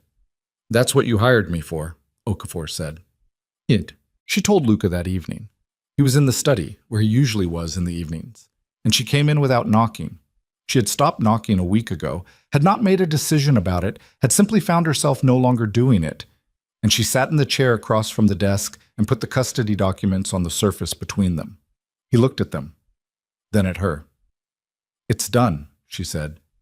He picked up the documents, held them.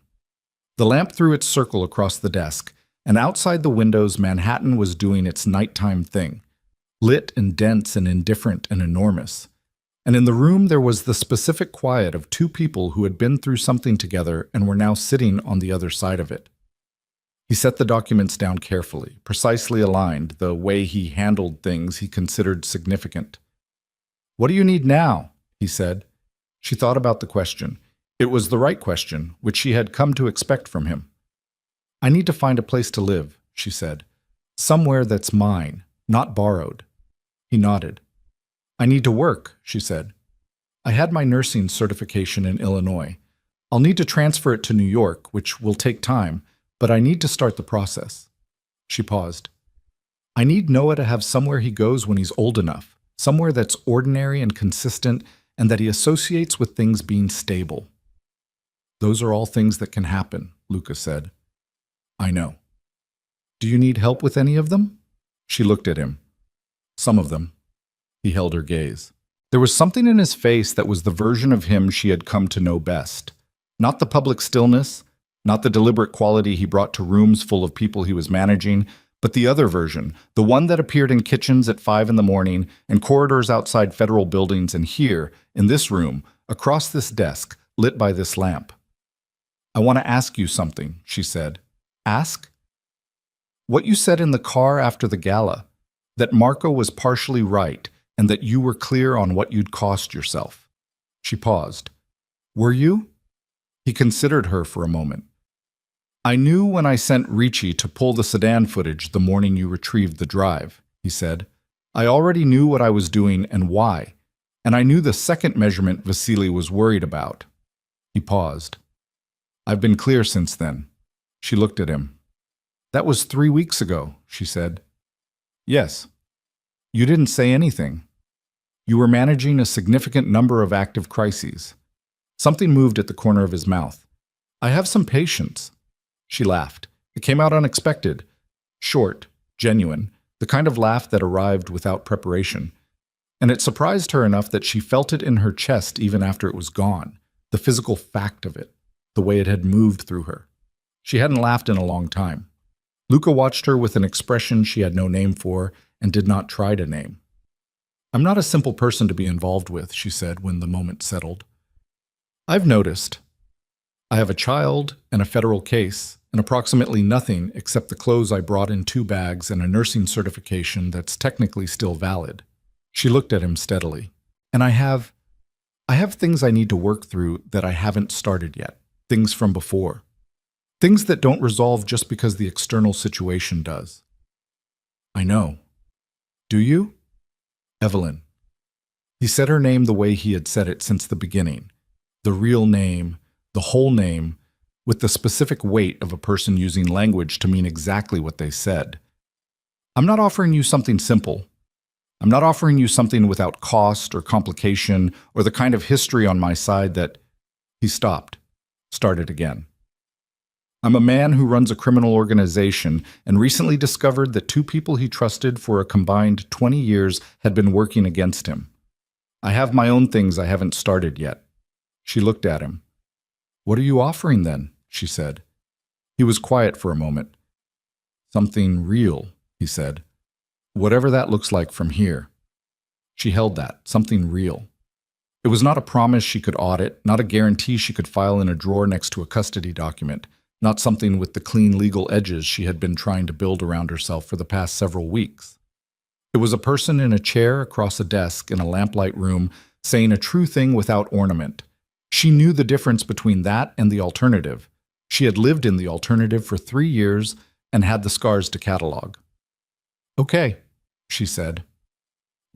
She found an apartment in 6 weeks. Brooklyn, Carroll Gardens, the 3rd floor of a building that had been renovated in the way of buildings that respected their own bones. Original hardwood, high ceilings, windows that faced west toward the harbor. It was not large. It was hers. She transferred her nursing certification in 8 weeks. It took 3 months after that to find a position, a pediatric floor at a hospital in downtown Manhattan, which felt like a choice made by something below the level of conscious decision, some instinct toward fitting the work to the person she had become rather than the person she'd been when she started. She began the following Monday. Noah had become, in the months since the estate, a person with opinions about his environment. He had opinions about light, and noise and the specific textures of things he was given to hold, and he communicated these opinions with the directness of someone who had not yet learned that the world expected you to manage your needs quietly.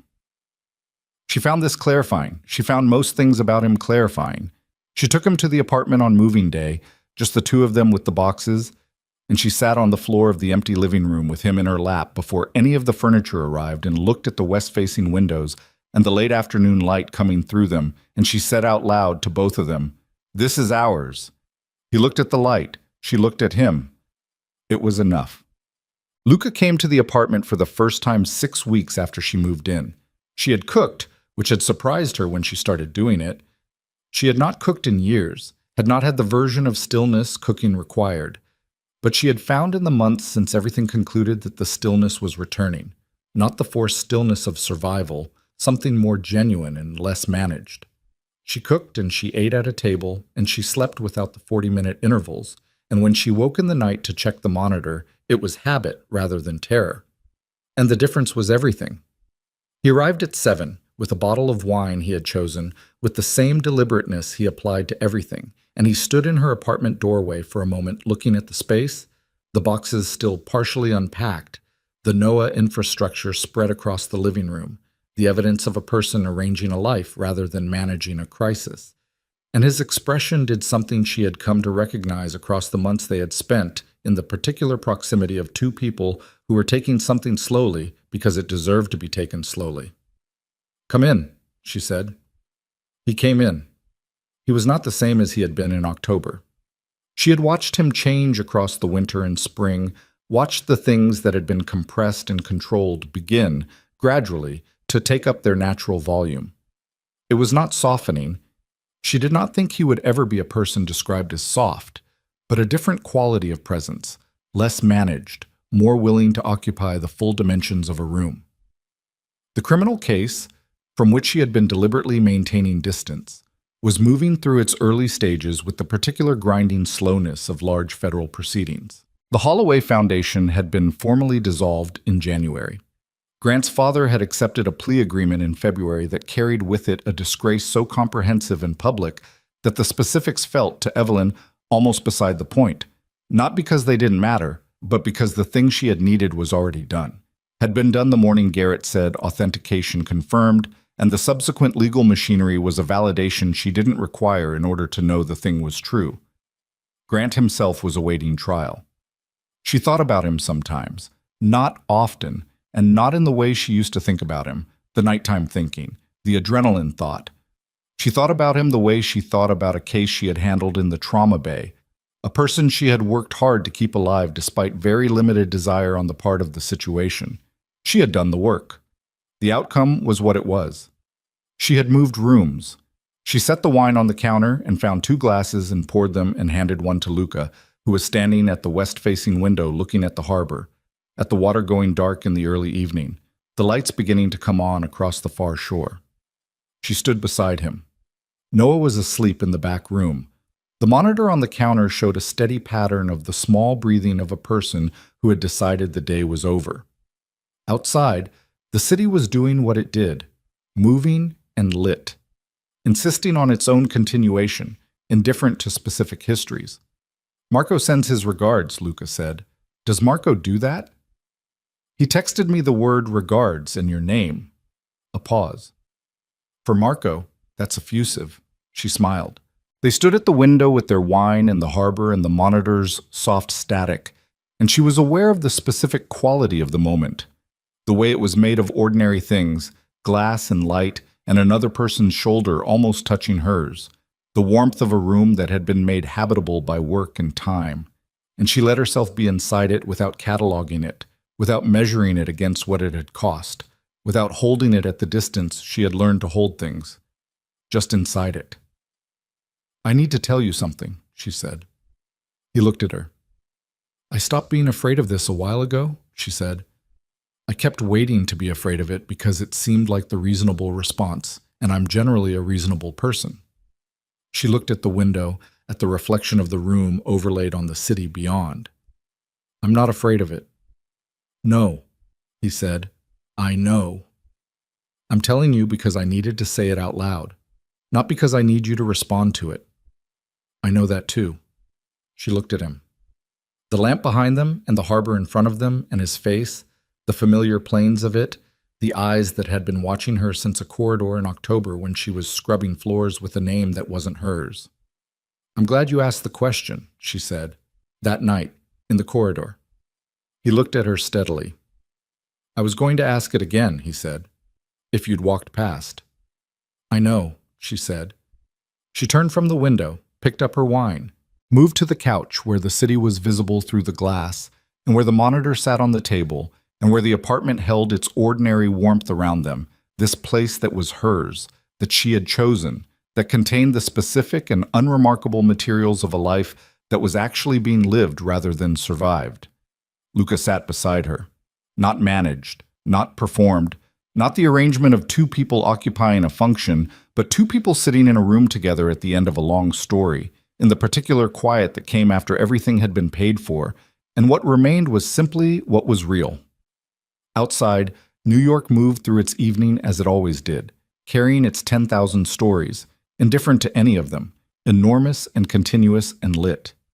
Inside, a woman who had once hidden bruises under a uniform and slept with her phone face down in case the wrong person called sat with her wine and her monitor, and the man who had looked up from a staircase and asked the right question, and she breathed without counting the breaths, and she did not check the door. The city continued below them. The harbor held its lights, and somewhere in the back room of an apartment in Carroll Gardens, a small person slept in the uncomplicated way of someone who had been kept safe so many times and in so many ways that safety had become simply the nature of the world, the water they swam in, the air they breathed, the thing that did not require naming because it had never, not once in their entire small life, been otherwise. That was what it had cost. That was what remained. It was enough.